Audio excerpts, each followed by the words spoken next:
స్తోత్రం. హల్లెలూయా. ప్రభునామానికి స్తోత్రాలు. మరి కూడొచ్చిన ప్రియ బిడ్డలు మీ అందరికీ కూడా నా హృదయపూర్వకమైన వందనాలు. దేవుడి యొక్క మహా గొప్ప కృప ఆయన ప్రేమ చెప్పిన గడిచిన వారమంతా కూడా తన రెక్కల చాటును భద్రపరిచి ఆదరించిన దేవాదేవునికి మహిమ కలుగును గాక. ప్రియులారా, మరి గడిచిన వారం అంతట్లో చక్కటి శుక్రవారం సందేశం ద్వారా మీరందరూ కూడా చక్కగా బలపడ్డారని ఎంత ఆశపడుతున్నాను. అలాగే ఈస్టర్ దినాన్ని కూడా దేవుడిచ్చిన వాక్యం బట్టి, పునరుద్ధాన కృపను బట్టి మీరందరూ చక్కగా వాక్యం విని మీ గృహాలలో చక్కగా ప్రార్థనలో గడిపారని నా ప్రగాఢ విశ్వాసం. మనమందరం కూడా భౌతికంగా దూరంగా ఉన్న ఈ యొక్క ఆన్లైన్ ద్వారా, ఈ వాట్సాప్, యూట్యూబ్ ద్వారా ఆత్మీయంగా దగ్గరగా ఉన్న సంఘం అంతా కూడా దాన్ని బట్టి నేను దేవునికి ఎనలేని స్తోత్రాలు చెల్లిస్తున్నాను. ఈరోజు శుక్రవారం వాగ్దానం బట్టి మనమందరం కూడా ఆరాధనలోకి వెళ్దాం. దయచేసి అందరూ కూడా ప్రార్థన ఎక్కించండి. ప్రార్థన. మహాగణుడు అయిన తండ్రి, మహోన్నతుడైన ప్రభా, నీ మహాగణమైన ప్రేమ కలిగిన, ప్రభావం కలిగిన, అధికారం కలిగిన నీ పరిశుద్ధమైన నామముకు స్తోత్రాలు. వేవేల కొలది దూతలతో, పరిశుద్ధులతో, కెరుపులతో, సెరుపుల మధ్య ఆసీనుడివై యెహోవా పరిశుద్ధుడు, పరిశుద్ధుడు, పరిశుద్ధుడు అని స్తుతింపబడుతున్న గొప్ప దేవుడా, నీకు వందనాలు తండ్రి. గడిచిన వారమంతయు కూడా మీ రెక్కల చాటును భద్రపరిచి ఈ శుక్రవారపు వాగ్దాన ఉపవాస ప్రార్థనలో మేమందరం కూడా ఇక్కడ కూడి నిన్ను ఆరాధించుకునే గొప్ప కృపను, ధన్యతను మాకు అనుగ్రహించినందుకు మీ స్తోత్రం చెల్లిస్తున్నాను ప్రభా. ఈరోజు జరగనున్న పాటల్లో, ప్రార్థనలో, అలాగే పాటల్లో, వాక్యంలో, సమస్తంలో మీ తోడుండి జరగనున్న కార్యక్రమం అంతా, ఈ ఆరాధనంతయు, ఈ ఆన్లైన్ ఆరాధనంతా మహిమార్థం నడిపించమని యేసు నామములో ప్రార్థించి వేడుకుంటున్నాను పరమ తండ్రి. ఆమేన్. హల్లెలూయా. సహోదరులారా, ఈ సమయంలో మన మధ్య ఉన్న సహోదరులు మంచి పాటలు పాడి దేవుని మహింపరుస్తారు. చక్కటి పాటలు తన దేవుని స్తుతించుకుందాం. ఆమేన్. దయచేసి అందరూ చప్పట్లు కొడతారు. దేవుని మహింపరుద్దాం. హల్లెలూయా.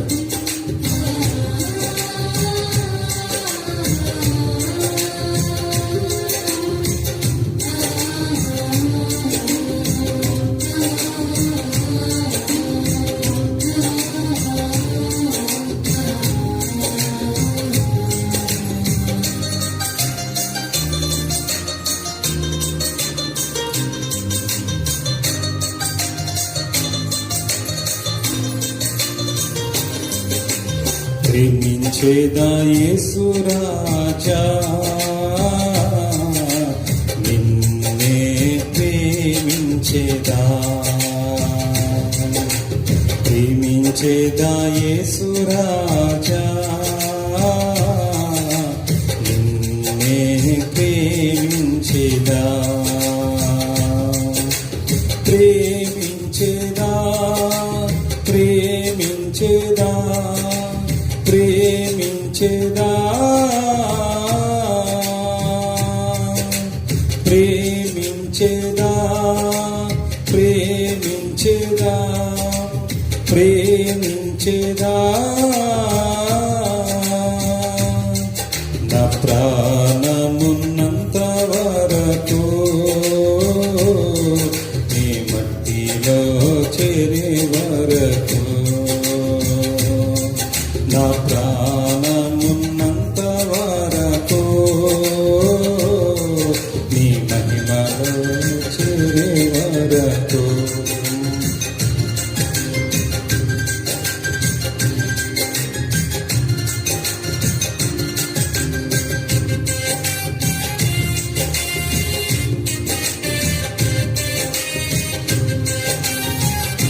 స్తోత్రం.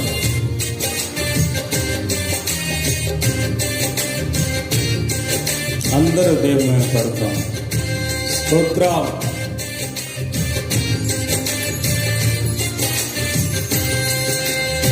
ఆరాధించెద యేసు రాజా, నిన్నే ఆరాధించెదా. ఆరాధించెద యేసు రాజా,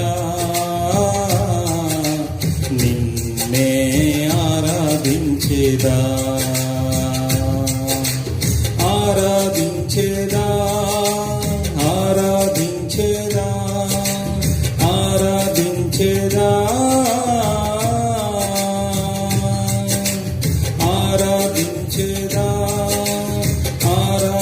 ప్రార్థించేదా నా ప్రాణమున్నంత వరకు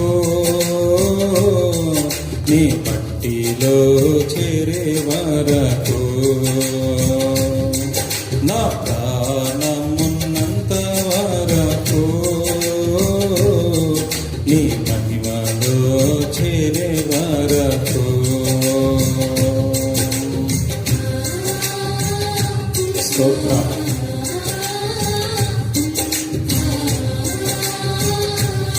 అందరూ దేవుని మహిమపరుస్తాం.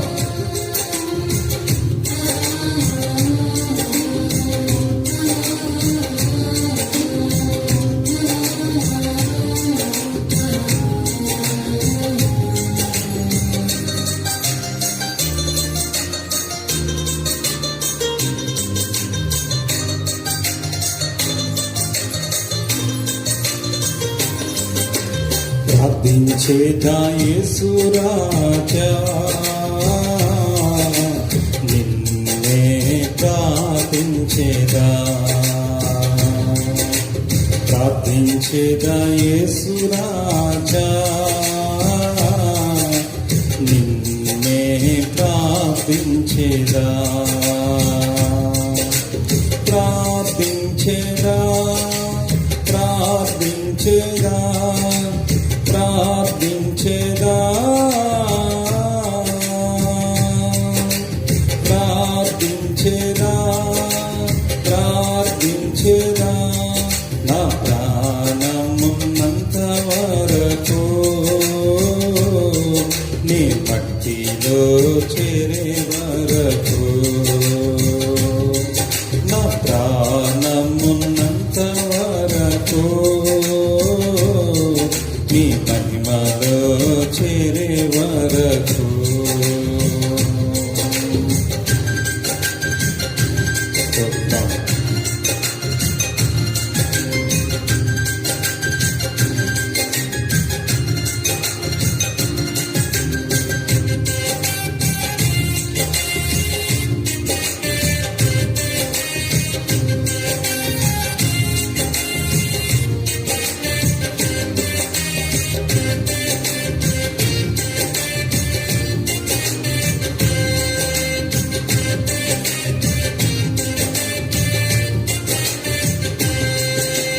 సేవించేదా యేసు రాజా నిన్నే సేవించేదా సేవించేదా యేసు రాజా నిన్నే సేవించేదా సేవించేదా సేవించేదా సేవించేదా సేవించేదా సేవించేదా నా ప్రాణమున్నంత వరకు నీ మట్టిలో చేరే వరకు నా ప్రాణమున్నంత వరకు నీ మహిమలో చేరే వరకు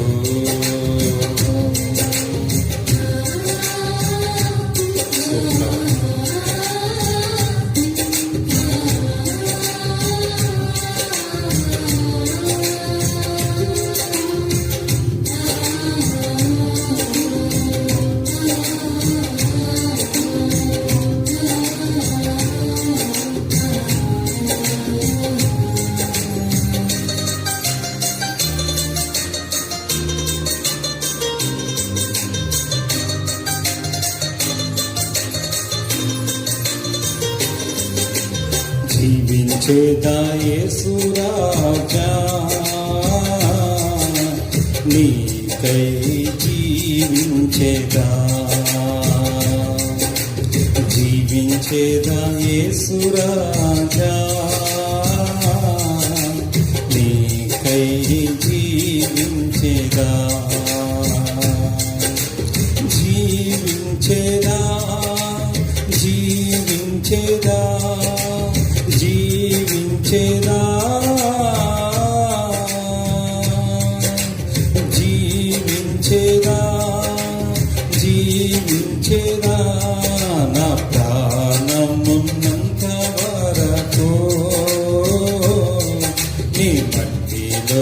చేరే వరకు నా ప్రాణమున్నంత వరకు నీ మహిమలో చేరే వరకు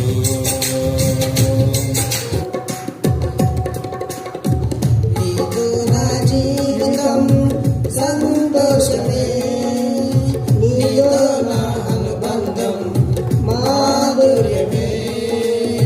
నీతో నా జీవితం సంతోషమే, నీతో నా అనుబంధం మాధుర్యమే. నా యేసయ్యా కృప చూపుచున్నావు, వాత్సల్యపూర్ణుడవై. నా యేసయ్యా నడిపించుచున్నావు, స్తుతి ప్రధానవై. ఆరాధుడా యేసయ్యా, నీతో నా అనుబంధం మాధుర్యమే. ఆరాధుడా యేసయ్యా, నీతో నా అనుబంధం మాధుర్యమే.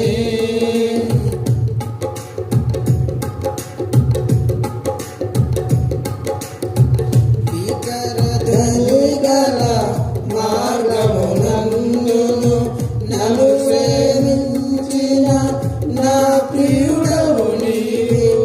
వికరధ్వని గల మార్గమునందును నన్ను సేవించిన నా ప్రియుడవు నీవు. కలలైన మరువను నీవు నడిపిన మార్గం, చిన్నమైన విడువను నీతో సహవాసం. కలలైన మరువను నీవు నడిపిన మార్గం, చిన్నమైన విడువను నీతో సహవాసం. ఆరాధుడా యేసయ్యా, నీతో నా అనుబంధం మాధుర్యమే.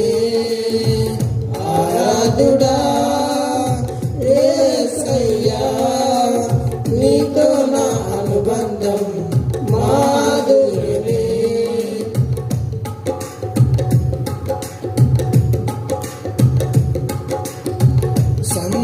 సంతోషమందైన శ్రమలందైనను నా స్తుతి కీర్తనకు ఆధారము నీవు.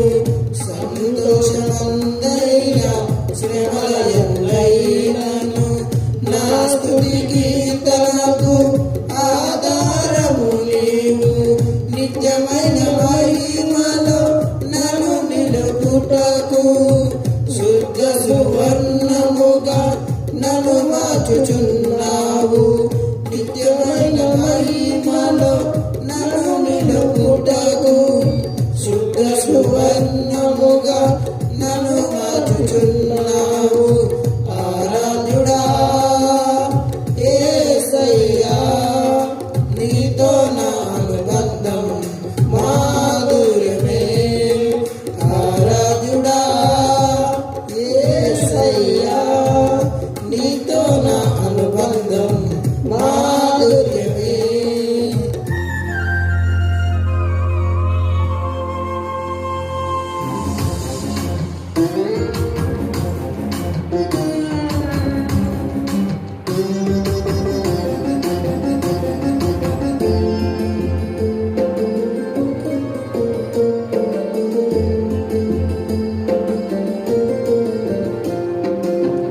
క్షమాపణ దొరికేనా, క్షమాపణ దొరికేనా, చిట్ట చివరి అవకాశం నాకు దొరికేనా, చిట్ట చివరి అవకాశం నాకు దొరికేనా.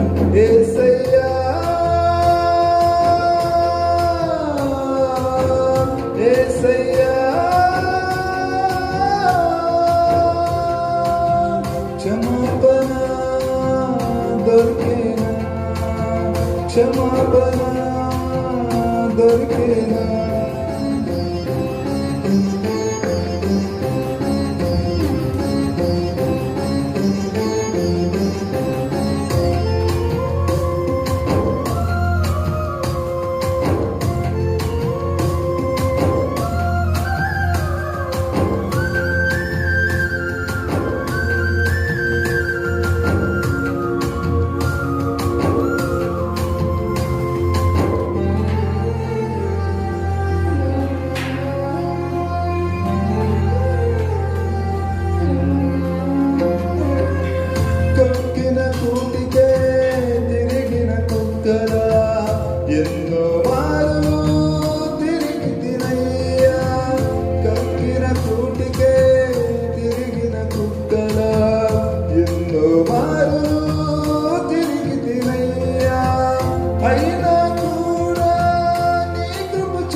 క్షమాపణ దొరికేనా.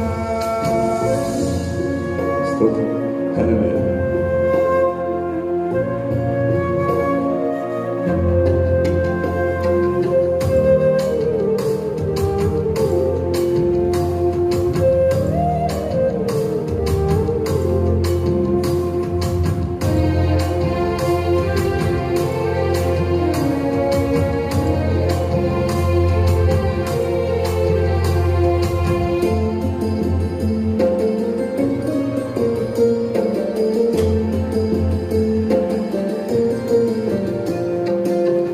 అడిగే అర్హత లేకపోయినా నీ ప్రేమను బట్టి అడుగుతున్నా. అడిగే అర్హత లేకపోయినా నీ ప్రేమను బట్టి అడుగుతున్నా. తల్లి మరచిన మరువని దేవుడా, ఆదరించిన యేసునాథుడా. తల్లి మరచిన నన్ను విడువని యేసునాథుడా, నన్ను విడువని యేసునాథుడా. యేసయ్యా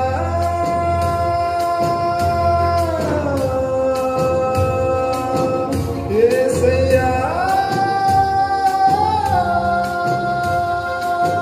క్షమాపణ దొరికేనా.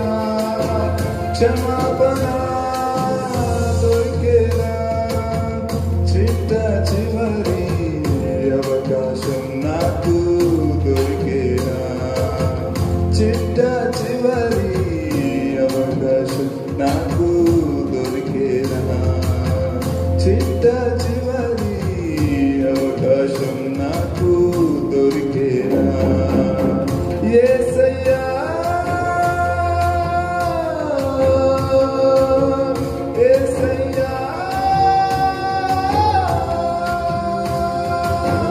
యేసయ్యా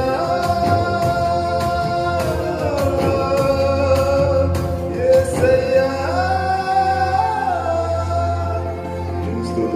హల్లెలూయా. దేవుని స్తోత్రం. హల్లెలూయా. దేవుని యొక్క మహా గొప్ప కృప ప్రేమను చెప్పిన ఇంతవరకు కూడా చక్కటి పాటల ద్వారా దేవుని మనం మహింపరచుకుని అవకాశం ఇచ్చిన దేవాది దేవునికి మహిమ ఘనత ప్రభావములు కలుగును గాక. ప్రియులారా, ఈ సమయంలో పరిశుద్ధాత్మ దేవుడు మనతో మాట్లాడే సమయం గనక దయచేసి మీ గృహాల్లో మరి పరిశుద్ధ గ్రంథం మరి బైబిల్ తీసుకుని మన మాతో పాటు ఆన్లైన్ ఆరాధన ఏకీపించవలసిందిగా మరి మీ అందరినీ కోరుచున్నాను. మరి దయచేసి మరి వాక్యం అనేది ప్రతి గృహంలో మరి మీరు మరి యూట్యూబ్ ద్వారా, ఫేస్బుక్ ద్వారా, మరి మీ మొబైల్స్లో కానీ, మరి కంప్యూటర్స్లో కానీ, లేదంటే టీవీ కనెక్ట్ చేసుకుని కానీ ఈ వాక్యాన్ని ఆన్ చేసుకుని మీరు మందిరంలో ఉన్నట్టుగానే మరి ఆరాధన పాల్గొనడం ద్వారా అనేకమైన మేలులు పొందుతారు. ఈ సమయము పరిశుద్ధాత్మ దేవుడు మనతో మాట్లాడే సమయం. బైబిల్ గ్రంథంలో కీర్తన గ్రంథము చూద్దాం. 34వ అధ్యాయము 17వ వచనం నుంచి మనం చదువుకుందాం. కీర్తన గ్రంథం 34వ అధ్యాయము 17వ వచనం. నీతిమంతులు మొరపెట్టగా యెహోవా ఆలకించును. వారి శ్రమలన్నిటిలో నుండి వారిని విడిపించును. విరిగిన హృదయం గల వారికి యెహోవా ఆసన్నుడు. నలిగిన మనస్సు గల వారిని ఆయన రక్షించును. నీతిమంతులు కలుగు ఆపదలు అనేకములు వాటి అన్నిటిలో నుండి యెహోవాను విడిపించును. ఆయన వాని ఎముకలన్నిటినీ కాపాడును. వాటిలో ఒక్కటైనను విరిగిపోదు. హల్లెలూయా. చిన్న ప్రార్థన చేసుకుందాం. పరిశుద్ధుడా, ప్రేమమైన తండ్రి, కృపామేడంత వరకు కూడా మరి చక్కటి పాఠం ద్వారా మహిమపరిచే అవకాశం ఇచ్చిన దేవానికి వందనాల. సమయంలో మీరు మాట్లాడుతున్న వాక్యం ద్వారా ప్రతి బిడ్డతో, హృదయంతో మీరు మాట్లాడండి. వాక్యం వారి హృదయం ఎత్తబడుచుండగా దుష్టుడైన అపవాది వచ్చి వాక్యం ఎత్తుకుపోకుండా వాడిని యేసునామములో బంధిస్తుండగా ప్రతి ఒక్కరి హృదయం తెరవబడుటకు మీరు సహాయం చేయమని యేసునామములో వేడుకుంటున్నాను పరమ తండ్రి. ఆమేన్. నీతిమంతులు మొరపెట్టగా యెహోవా ఆలకించును, వారి శ్రమలన్నిటిలో నుంచి వారిని విడిపించును. విరిగిన హృదయము యెహోవా ఆసనుడు, నలిగిన మనస్సు గల వారిని రక్షించును. నీతిమంతుని కలుగు ఆపదలు అనేకములు, వాటన్నిటిలో నుండి యెహోవాని విడిపించును. ఆయన వాని ఎముకలన్నిటినీ కాపాడును, వాటిలో ఒక్కటైనను విరిగిపోదు. దేవుడు ఇక్కడ మాట్లాడుతున్న నీతిమంతుడి గురించి దేవుడు ఈరోజు మనతో మాట్లాడుతున్నాడు. నీతిమంతుడు నిజంగా చూస్తే ప్రభు దృష్టిలో నీతిమంతులు ఎవరన్నది ఈరోజు దేవుడు మనతో మాట్లాడిపోయే అంశం అన్నమాట. మొట్టమొదటిగా దేవుడు ఎవరిని నీతిమంతుడిగా చేశాడంటే అబ్రహాంను దేవుడు నీతిమంతుడిగా చేశాడు. అబ్రహాము దేవుడి దృష్టిలో నీతిమంతుడు. అతడు ఏ విధంగా నీతిమంతుడు అయ్యాడంటే, అబ్రహాము దేవుడిచ్చిన వాగ్దానమును నమ్మి విశ్వాసము ద్వారాను క్రియలను కూడా మరి చూపించి దేవుని దృష్టిలో అతడు నీతిమంతుడయ్యాడు. ఈ నీతిమంతుడు మొరపెట్టినప్పుడు దేవుడు తప్పనిసరిగా ఆలకిస్తాడు. ఈ నీతిమంతుడు ప్రార్థన చేసినప్పుడు తప్పనిసరి దేవుడు ఆలకించి వారి ప్రార్థనలకు ఖచ్చితంగా జవాబిస్తాడు. నీతిమంతుడు మోకి కలుగు ఆపదలు చాలా ఉంటాయి. వాటన్నిటి నుంచి దేవుడు ఆ నీతిమంతుని విడిపిస్తాడు. అదే కింద 37 అధ్యాయము 32 నుంచి చదువుదాం. 37 అధ్యాయం 32 నుంచి. భక్తిహీనులు నీతిమంతుల కొరకు పొంచి ఉండి, భక్తిహీనులు ఏం చేస్తారట? నీతిమంతుల కొరకు పొంచి ఉండి వారిని చంపచూతురు. వారి చేతికి యెహోవా నీతిమంతులను అప్పగింపడు. వారు విమర్శకు వచ్చినప్పుడు ఆయన వారిని దోషులుగా ఎంచడు. హల్లెలూయా. చూడండి సోదరుడా, నీతిమంతులు భక్తిహీనులు ఏం చేస్తారట? నీతిమంతుల కొరకు పొంచి ఉంటారట. వారిని చంపడానికి, నాశనం చేయడానికి, వారిని శోధించడానికి భక్తిహీనులు నీతిమంతులను చంపజూడడానికి వారు ప్రయత్నం చేస్తారంట. కానీ దేవుడు చూడండి, వారి చేతికి యెహోవా నీతిమంతులను అప్పగింపడు. హల్లెలూయా. వారు ఒకవేళ నీతిమంతులు విమర్శకు వచ్చినాను ఆయన వారిని దోషులుగా ఎంచడం. ఎందుకో తెలుసా? యెహోవా నీతిమంతులను ప్రేమించేవాడు కనుక, నీతిని ప్రేమించేవాడు. నీతిమంతులకు కలుగు ఆపదలు అనేకములు, నీతిమంతులు కలుగు శోధన అనేకములు. నీతిమంతులకి వచ్చిన ప్రతి శోధనలో కూడా దేవుడు వారిని విడిపిస్తాడు. భక్తిహీనులు నీతిమంతులు చంప చూస్తారు. నీతిమంతులు కలిగే ప్రతి శోధనలో ఒకవేళ న్యాయ విమర్శకు వచ్చిన దేవుడు వారి దోషులుగా ఎంచడం, వారిని దోషులుగానే తీసుకుని వస్తాడు. ఎందుకంటే 12 వచనం చూస్తే భక్తిహీనులు నీతిమంతుల మీద దురాలోచన చేయుదురు. వారిని చూచి పండ్లు కొరుకుదురు. వారి కాలము వచ్చుచుండు ప్రభువు చూచుచున్నాడు. వారిని చూచి ఆయన నవ్వుచున్నాడు. హల్లెలూయా. ఎవరిని చూసి? నీతిమంతులు కాదు, భక్తిహీనులను చూసి. భక్తిహీనులు నీతిమంతుల కొరకు పొంచి ఉండి వారిని చంపడానికి ప్రయత్నం చేస్తారు. వారి మీద వారు దురాలోచన చేస్తారు. వారిని చూసి వారు పండ్లు కొరుకుతారు. వారి మీద చెడు ఆలోచనలు పెట్టుకుని కీడు తలపెట్టడానికి ప్రయత్నం చేస్తూ ఉంటారు. కానీ దేవుడట ఎవరిని? ఈ భక్తిహీనులను చూచి ఆయన నవ్వుతాడట. ఎందుకంటే వారి కాలం వచ్చుచుండట ప్రభువు చూచుచున్నాడు. అర్థమవుతుందా? ఈ భక్తిహీనులు గట కాలం రావడం అంటే దేవుడు చూచి నవ్వుతున్నాడట. వారు దురాలోచన చేస్తారట. వారు భక్తిహీనులు నీతిమంతుల కొరకు పొంచి ఉండి, నీతిమంతులు ఎక్కడ దొరుకుతారా, వారిని ఏ విధంగా చంపుదామా, వారిని ఏ విధంగా పడద్రోద్దామా, ఏ విధంగా వారి మీద నేరాలు మోపుదామా, ఏ విధంగా వారిని ఇరుకుని పెడదామా, ఏ విధంగా వారిని నశింపచేద్దామా, ఏ విధంగా వారిని సంహరిద్దామా, ఏ విధంగా వారిని శోధిద్దామా, ఏ విధంగా వారిని నిందలు వేద్దామా, ఏ విధంగా వారిని ఇరుకులో పెడదామా, ఇబ్బందులు పెడదామా, చెరసాలకు చెప్దామా, కొడదామా, తిడదామన్నట్టు అనేక రకాల దురాలోచన చేస్తుంటారు భక్తిహీనులు. అయినా దేవుడు కృపామయుడు కనుక నీతిమంతులు మొర్రపెట్టగా యెహోవా ఆలకిస్తాడు. భక్తిహీనుల చేతికి దేవుడు వారిని అప్పగింపడు. భక్తిహీనులు చేసే దురాలోచన చూచి వారి కాలము సమీపమైందని దేవుడికి అర్థమైపోయి వారిని చూసి నవ్వుతా ఉంటాడట. చాలా జాగ్రత్త. ఈరోజు దేవుడు మొత్తం నీతిమంతులుగా ఉండుట ఎంత లాభమో, ఎంత శ్రేయస్కరమో దేవుడు ఈరోజు మనతో మాట్లాడుతున్నాడు. నీతిమంతుడిగా ఎలా ఉండాలి దేవుని దృష్టిలో? ఒకసారి మనం అసలు నీతిమంతుడు అబ్రహాము ఎలా నీతిమంతుడు ఒకసారి చూసుకుని సబ్జెక్టులకు వెళ్దాం. యాకోబు రాసిన పత్రిక బైబిల్ చివరిలో హెబ్రీ తర్వాత 2వ అధ్యాయము 21 నుంచి చూసుకుందాం. చూడండి. మన పితరుడైన అబ్రహాము తన కుమారుడైన ఇస్సాకును బలిపీఠం మీద అర్పించినప్పుడు అతడు క్రియల వలన నీతిమంతుడని తీర్పు పొందలేదా? విశ్వాసము తన క్రియలతో కూడి కార్యసిద్ధి కలుగజేసి క్రియల మూలంగా అతని విశ్వాసము పరిపూర్ణంగా గ్రహించున్నాడు. కాబట్టి అబ్రహాము దేవుని నమ్మెను, అది అతనికి నీతిగా ఎంచబడెను అను లేఖనం నెరవేర్చబడెను. మరియు దేవునికి స్నేహితుడని అతనికి పేరు కలిగింది.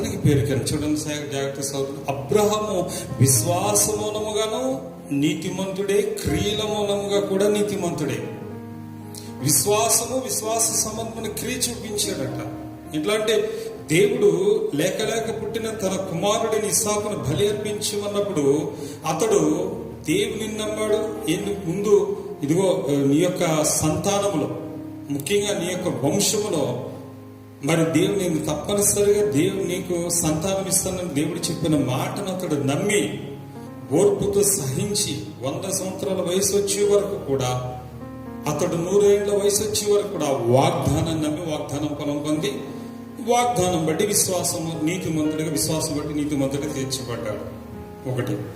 రెండోది ఏంటంటే దేవుడు అబ్రహాము కుమారుని బలిగా అర్పించమన్నప్పుడు ఏమాత్రం సంకోచించకుండా మృతతుల్యమైన గర్భం నుంచే కుమారుని ఇచ్చిన దేవుడు ఒకవేళ కుమారుడు చనిపోయిన లేకపోతే మళ్ళా సముద్ర ఆకాశ నక్షత్రముల కంటేను సముద్ర బొడ్డు నిష్కరేణుల కంటే నీ సంతానాన్ని హెచ్చిస్తానన్న దేవుడు నమ్మదగిన వాడని ఓర్పుతో నమ్మి క్రియ చూపించి తన లేక పుట్టిన తన కుమారుని ఇస్సాకును బలి అర్పించి బలిపీఠం మీద అర్పించినప్పుడు అతడు క్రియల వల్ల నీతిమంతుడు ఆయన అని 21వ వచనంలో సెలవిస్తుంది. అందుకే అబ్రహాము దేవునికి స్నేహితుడయ్యాడు. అంటే ఒకటి విశ్వాస మూలంగాను నీతిమంతుడే, రెండోది అతడి క్రియల మూలంగా కూడా నీతిమంతుడు. ఈ విషయం మనం తెలుసుకోవాలి. విశ్వాసం నిజమే, ఈరోజు చాలా మంది విశ్వాసం ఉందో సరిపోదు కదా అనుకుంటారు. విశ్వాసం ఉండాలి, విశ్వాసం సంబంధమైన క్రియలు ఉండాలి. ఎందుకంటే ఈరోజు క్రియలు లేని విశ్వాసం మృతం, విశ్వాసం లేని క్రియలు మృతం. ఈరోజు మనం నీతిమంతులు ఉండాలంటే విశ్వాసం ఉండాలి, విశ్వాస సంబంధమైన క్రియలు కూడా మనం ఉండాలన్నమాట. క్రియలు లేని విశ్వాసం మృతం, అలాగే విశ్వాసం లేని క్రియలు కూడా మృతమైన అధ్యాయంలో సర్విస్తుంది. నిజమైన సోదరుడు, ఈరోజు మనమందరం కూడా విశ్వాసమును బట్టి నీతిమంతులం, అలాగే క్రియలను బట్టి కూడా ప్రవర్తిస్తున్న నీతిమంతులు. ఇంకా ముందుకెళ్ళిన సబ్జెక్టు, ఈరోజు నీతిమంతుడు కలుగు ఆపదలు అనేకములు అయినను దేవుడు వాటన్నిటి నుంచి ఆ నీతిమంతుని కాపాడుతాడు. ఇప్పుడు దేవుని దృష్టిలో నువ్వు నీతిమంతుడిగా ఉండడానికి ప్రయత్నించాలి.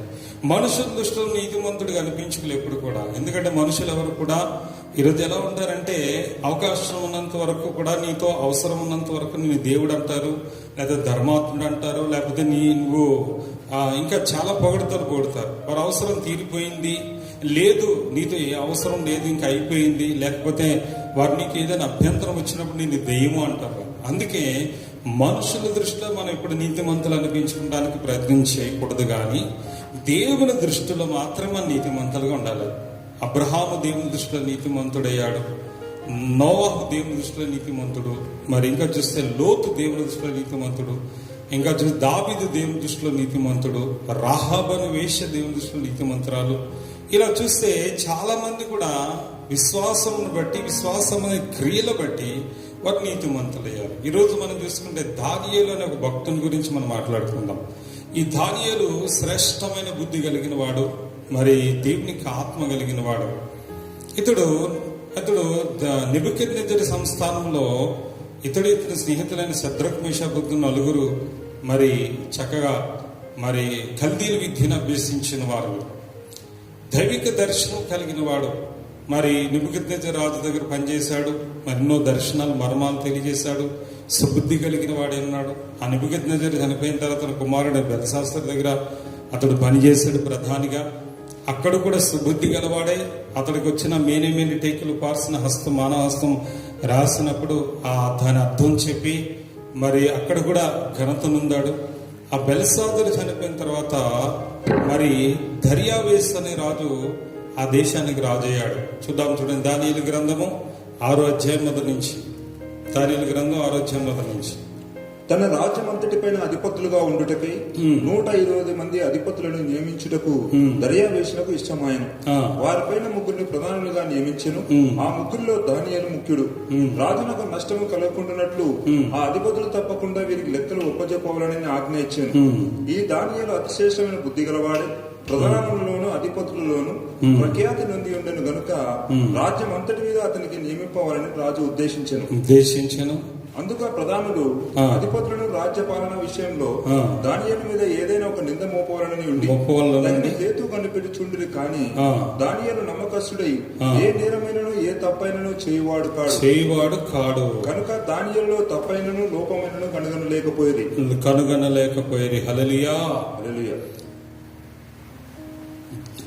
నెబుకద్నెజరు కుమారుడు బెల్షాస్సరు చనిపోయిన తర్వాత ఆ దేశం బబులోను సామ్రాజ్యం మాదీయ సామ్రాజ్యంగా మారింది. మాదీయుడైన దర్యావేష్ అని ఒక రాజు మరి దండెత్తి వచ్చి బబులోను సామ్రాజ్యాన్ని ఆక్రమించుకుని ఆ బబులోను సామ్రాజ్యం విషయంలో మరి అతడు జయించి ఆ దేశంలో ఉన్న దానియేలును మరి ప్రధానిగా చేసింది. దానియేలు గురించి అందరికి తెలుసు, ఎందుకంటే ముందు రాజు అయిన నెబుకద్నెజరు దగ్గర బెల్షాస్సరు దగ్గర ఇక్కడ పనిచేసి ఎంతో చక్కటి రాజ్య సంబంధమైన విషయాల్లో బుద్ధి కలిగి ప్రవర్తించి మంచి రాజ్యపాలన చేయడానికి రాజుకు ఎంతో సహాయం చేసిన మంచి మరి పేరున్నవాడు దానియేలు. అందుకే ఈ మాదీయుడకు ఆ యొక్క దర్యావేషు కాలంలో అతడు 120 మంది అధిపతులను మంత్రులను అతడు ఉపమంత్రులను నియమించుకున్నాడు. రాజుగారు గనక అధికారులు నియమించుకున్నాడు.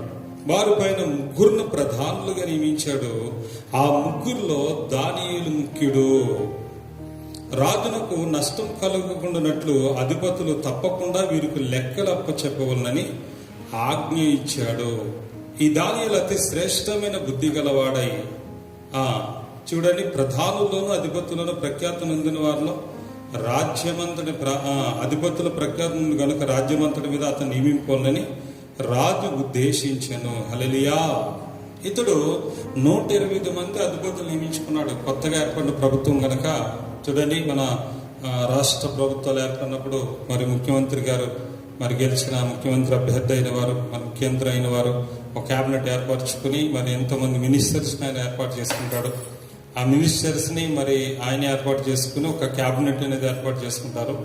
మరి పరిపాలన అనేది ఒక ముఖ్యమంత్రి గారు నడిపించలేరు కనుక అనేక మంది మంత్రులను అధిపతులను ఏర్పాటు చేసుకుంటారు. అలాగే ఈయన కూడా 120 మందిని ఏర్పరచుకున్నాడు. ఆ 120 మందిలో ఒక 3 అధికారులు, మరి ఆ 120 మంది మీద కూడా ప్రధానులు.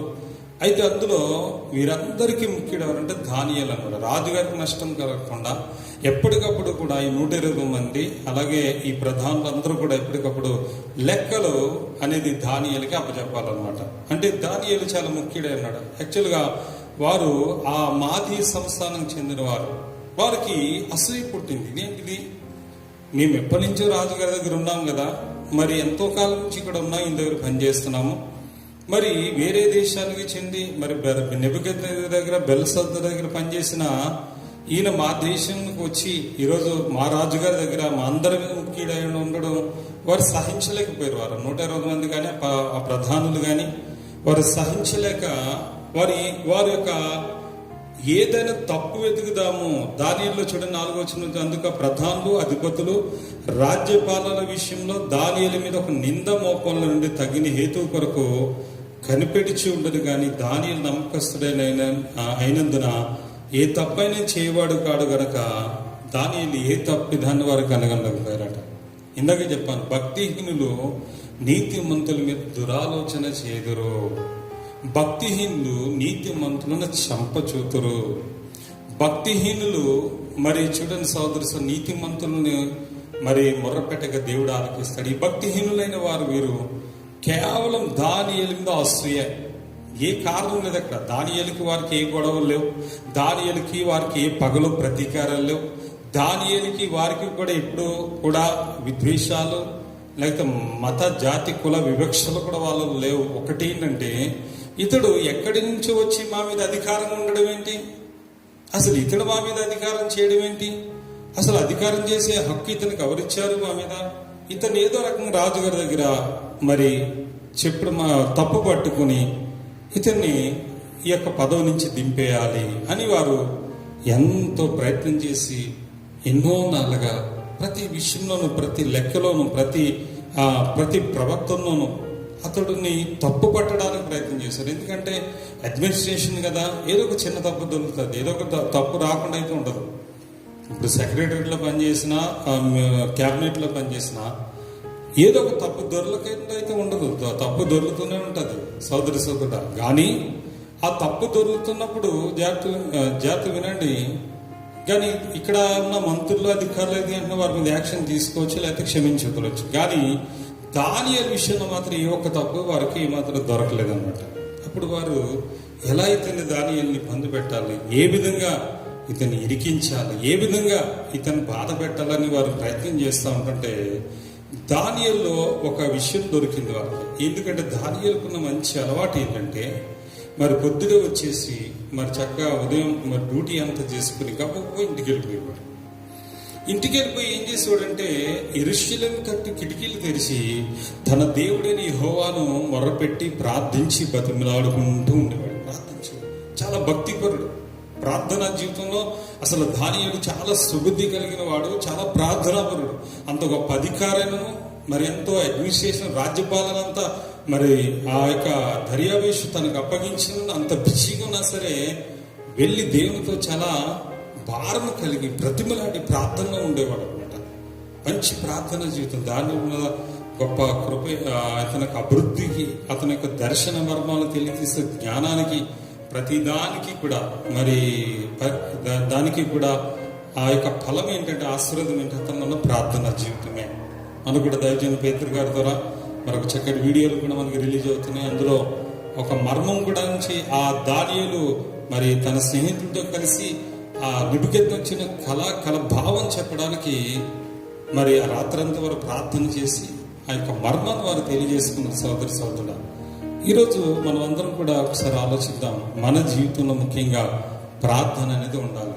అప్పుడు ఆ మనుషులు ఒక యోచన చేశారు. ఏమని యోచన చేశారు చూడండి, 7వ వచనంలో.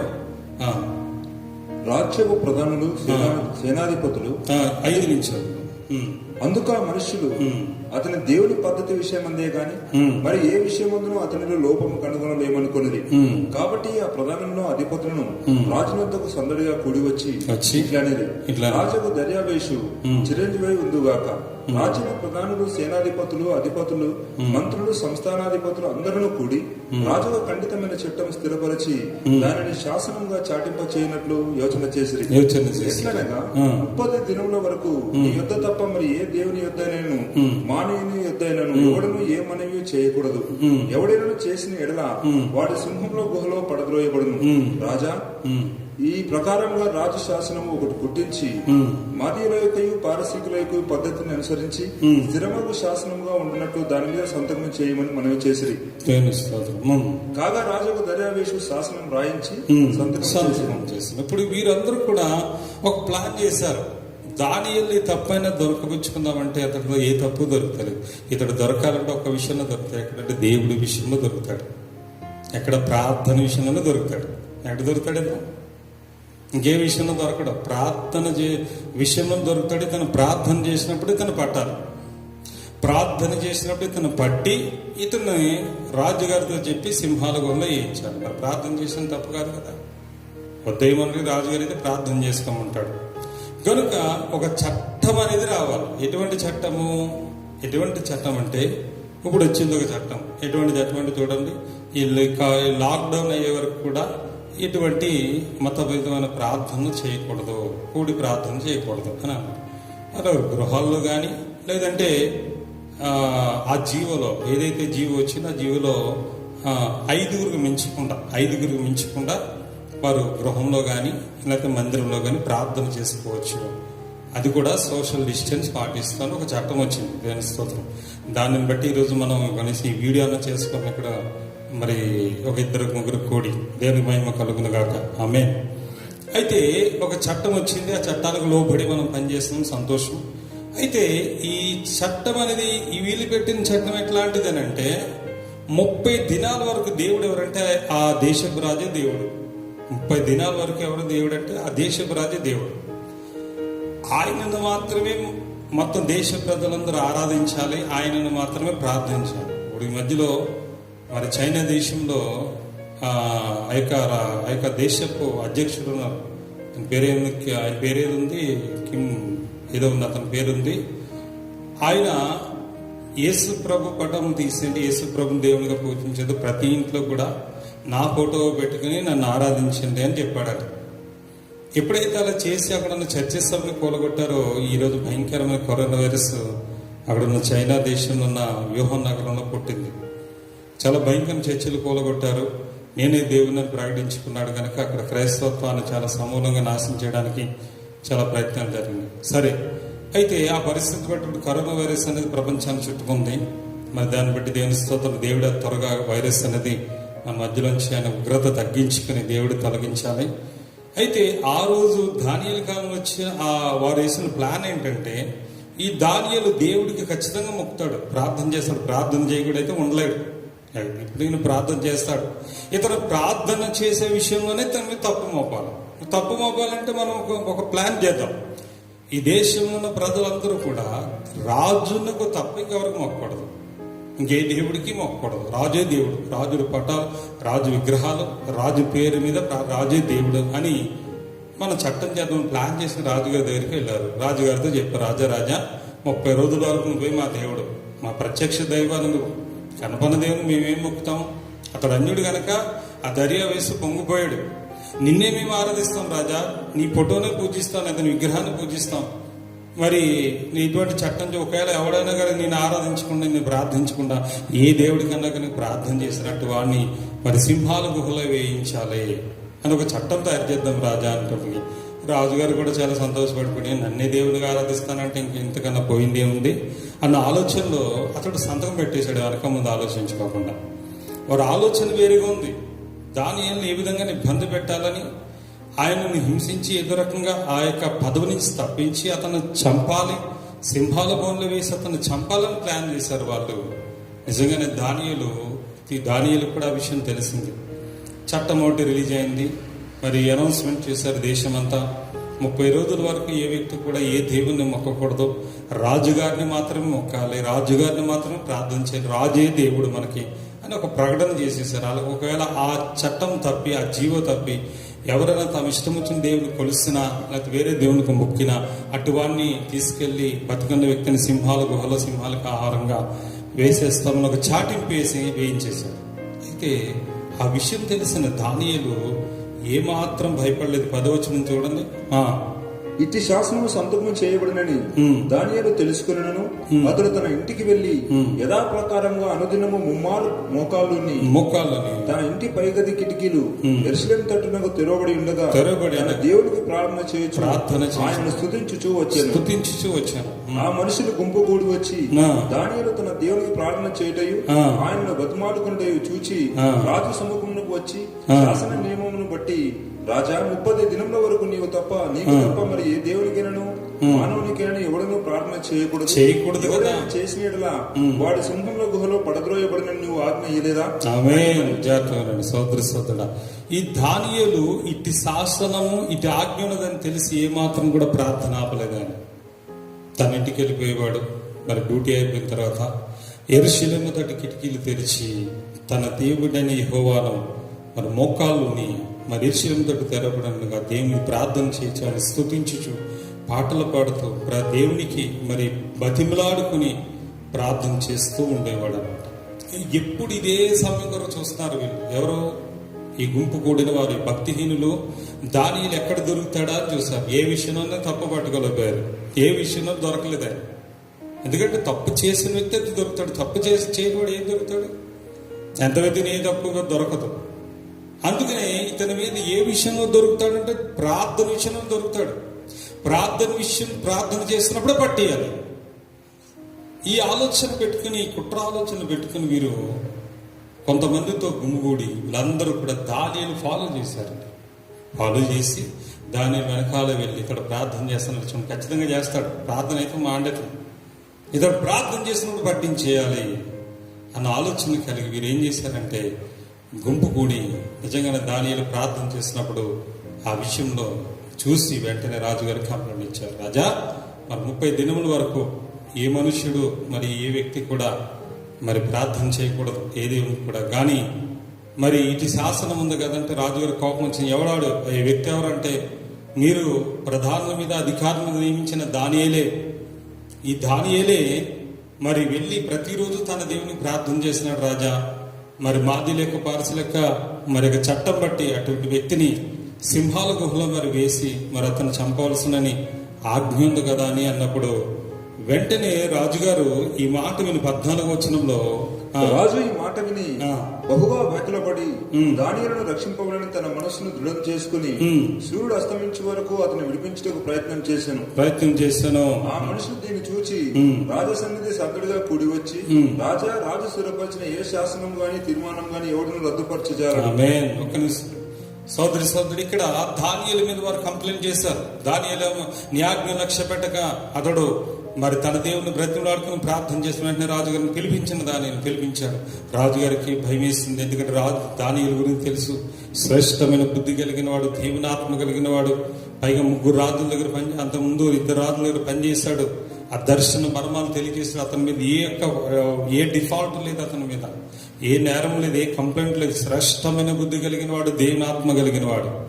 రాజుగారికి భయం వేసింది. అమ్మో, ఇటువంటి నీతిమంతుని చంపాలా అయ్యో అని భయమేస్తారు. సాయంత్రం వరకు ఏదో విధంగా దానిని తప్పించడానికి అతడు చాలా ప్రయత్నం చేశాడంట. కానీ అధికారులు ఊరుకోలేదు. సందడి కంటే గుంపుగా కూడా ఏం రాజా, మీరు పెట్టిన శాసనమే కదా, మరి మీరు పెట్టిన శాసనం మీరు రద్దు చేసే అధికారం లేదు కనుక ఈ యొక్క శాసనం ప్రకారంగా అతను శిక్షించాల్సిందే అని పట్టుబట్టేసుకుని ఇక రాజుకి ఏం చేయాలో అర్థం కాక రాజు ఆజ్ఞ ఇచ్చాడు సింహాల బోన్లో వేసేయమని. మరి చూడండి సోదరుడా 16వ వచనము. అంతటి రాజు ఆజ్ఞగా 1 రోజులు దానియేలును పట్టుకొని పోయి సింహముల గుహలో పడద్రోసిరి. రాజు నీవు అనుదినము తప్పక సేవించుచున్న నీ దేవుడే నిన్ను రక్షించునని దానియేలు స్తోత్రం చూడండి. హల్లెలూయా. దానియేలును బంధించారు, సంఖ్యలతో తీసుకొచ్చారు. రాజుగారు కూడా పాపం తప్పించడం చాలా ప్రయత్నం చేసినా అధిపతులు ఒప్పుకోలేదు. ఎందుకంటే వారు ఒక చట్టం చేశారు. ఆ చట్టం అనేది ఏమాత్రం కూడా ఆ రాజుకే రద్దు చేసే అధికారం లేదనమాట. ఆ సమయంలో తప్పని పరిస్థితి రాజు ఆజ్ఞగా దానియేలును తీసుకెళ్లి ఒక సింహపు గుహ ఉంటుంది, నేల మాలికలో అంటే నేలలో ఉంటుంది భూమిలో. మరి కింద సింహాల గుహ ఉంటుంది కింద. ఆ మూత తీసేసి వారిని ఆ బతికున్న వ్యక్తిని ఆ సింహాలకు ఆహారం వేసేయడం ఆ కాలంలో శిక్ష. అదొక శిక్ష. మన భారతదేశ శిక్షాస్మృతి ప్రకారంగా ఉరి శిక్ష లాంటిదో అక్కడున్న శిక్ష మరణ శిక్ష ఏంటంటే బతికున్న ఆకలితో నకనకలాడే సింహాలు ఉంటాయి, ఆ సింహాల గుహలో వాళ్ళని పడద్రోయడం అనమాట. అయితే ఈ రాజుగారు ఎక్కడ ఆజ్ఞ ఎక్కడ ఆయన మనసు మార్చుకుని దాన్ని రక్షిస్తాడని వారు దాని మీద రాయి కప్పి దాని మీద వారు సీల్ చేసేసారు. దాన్ని ఓపెన్ చేయకుండా దాన్ని ముద్ర వేసేసారు. అయితే ఆ రాత్రి రాజుగారికి నిద్ర పట్టలేదు, రాత్రి అంతా నిద్ర పట్టలేదు. వెళ్ళి చాలా బాధలో ఉన్నాడు. ఉపవాసం ఉన్నాడు. 18 అంత రాజనగరి దగ్గరికి వెళ్ళి ఆ రాత్రంతా ఉపవాసం ఉండి నాట్య వాయిద్యములను జరగనీయలేదు. అతనికి నిద్ర పట్టకపోయాను. తెల్లవారుజామున రాజు వేగరమే లేచి సింహంల గుహ దగ్గరకు త్వరపడిపోయాను. అతడు గుహ దగ్గరకు రాగానే దుఃఖ స్వరంతో దానియేలును పిలిచి, జీవం గల దేవుని సేవకుడైన దానియేలు, నిత్యము నీవు సేవించుచున్న నీ దేవుడు నిన్ను రక్షించగలిగినా అని అతన్ని అడిగాను. ఆమేన్. హల్లెలూయా.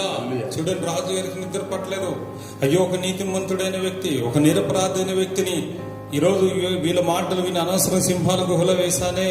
ఆ రాత్రిలో రాజుగారి విందు గాని భోజనం గాని నిద్ర గాని పోలేదట. తెల్లవారుజామున సింహాల గుహలో పరిగెత్తాడు. ఎందుకంటే చూడండి, సింహాల గుహ, నకనకలాడే సింహాలు ఆ మనిషిని వేసినాకనే కాసేపు ఒక 10 నిమిషాల్లో అతను మొత్తం ఎముకలతో సహా కొరికి తినేస్తాయి అన్నమాట. ఆ మనిషిని తినేస్తాం. అప్పుడు తెల్లవారిదాకా ఉంటాడని గ్యారంటీ లేదు.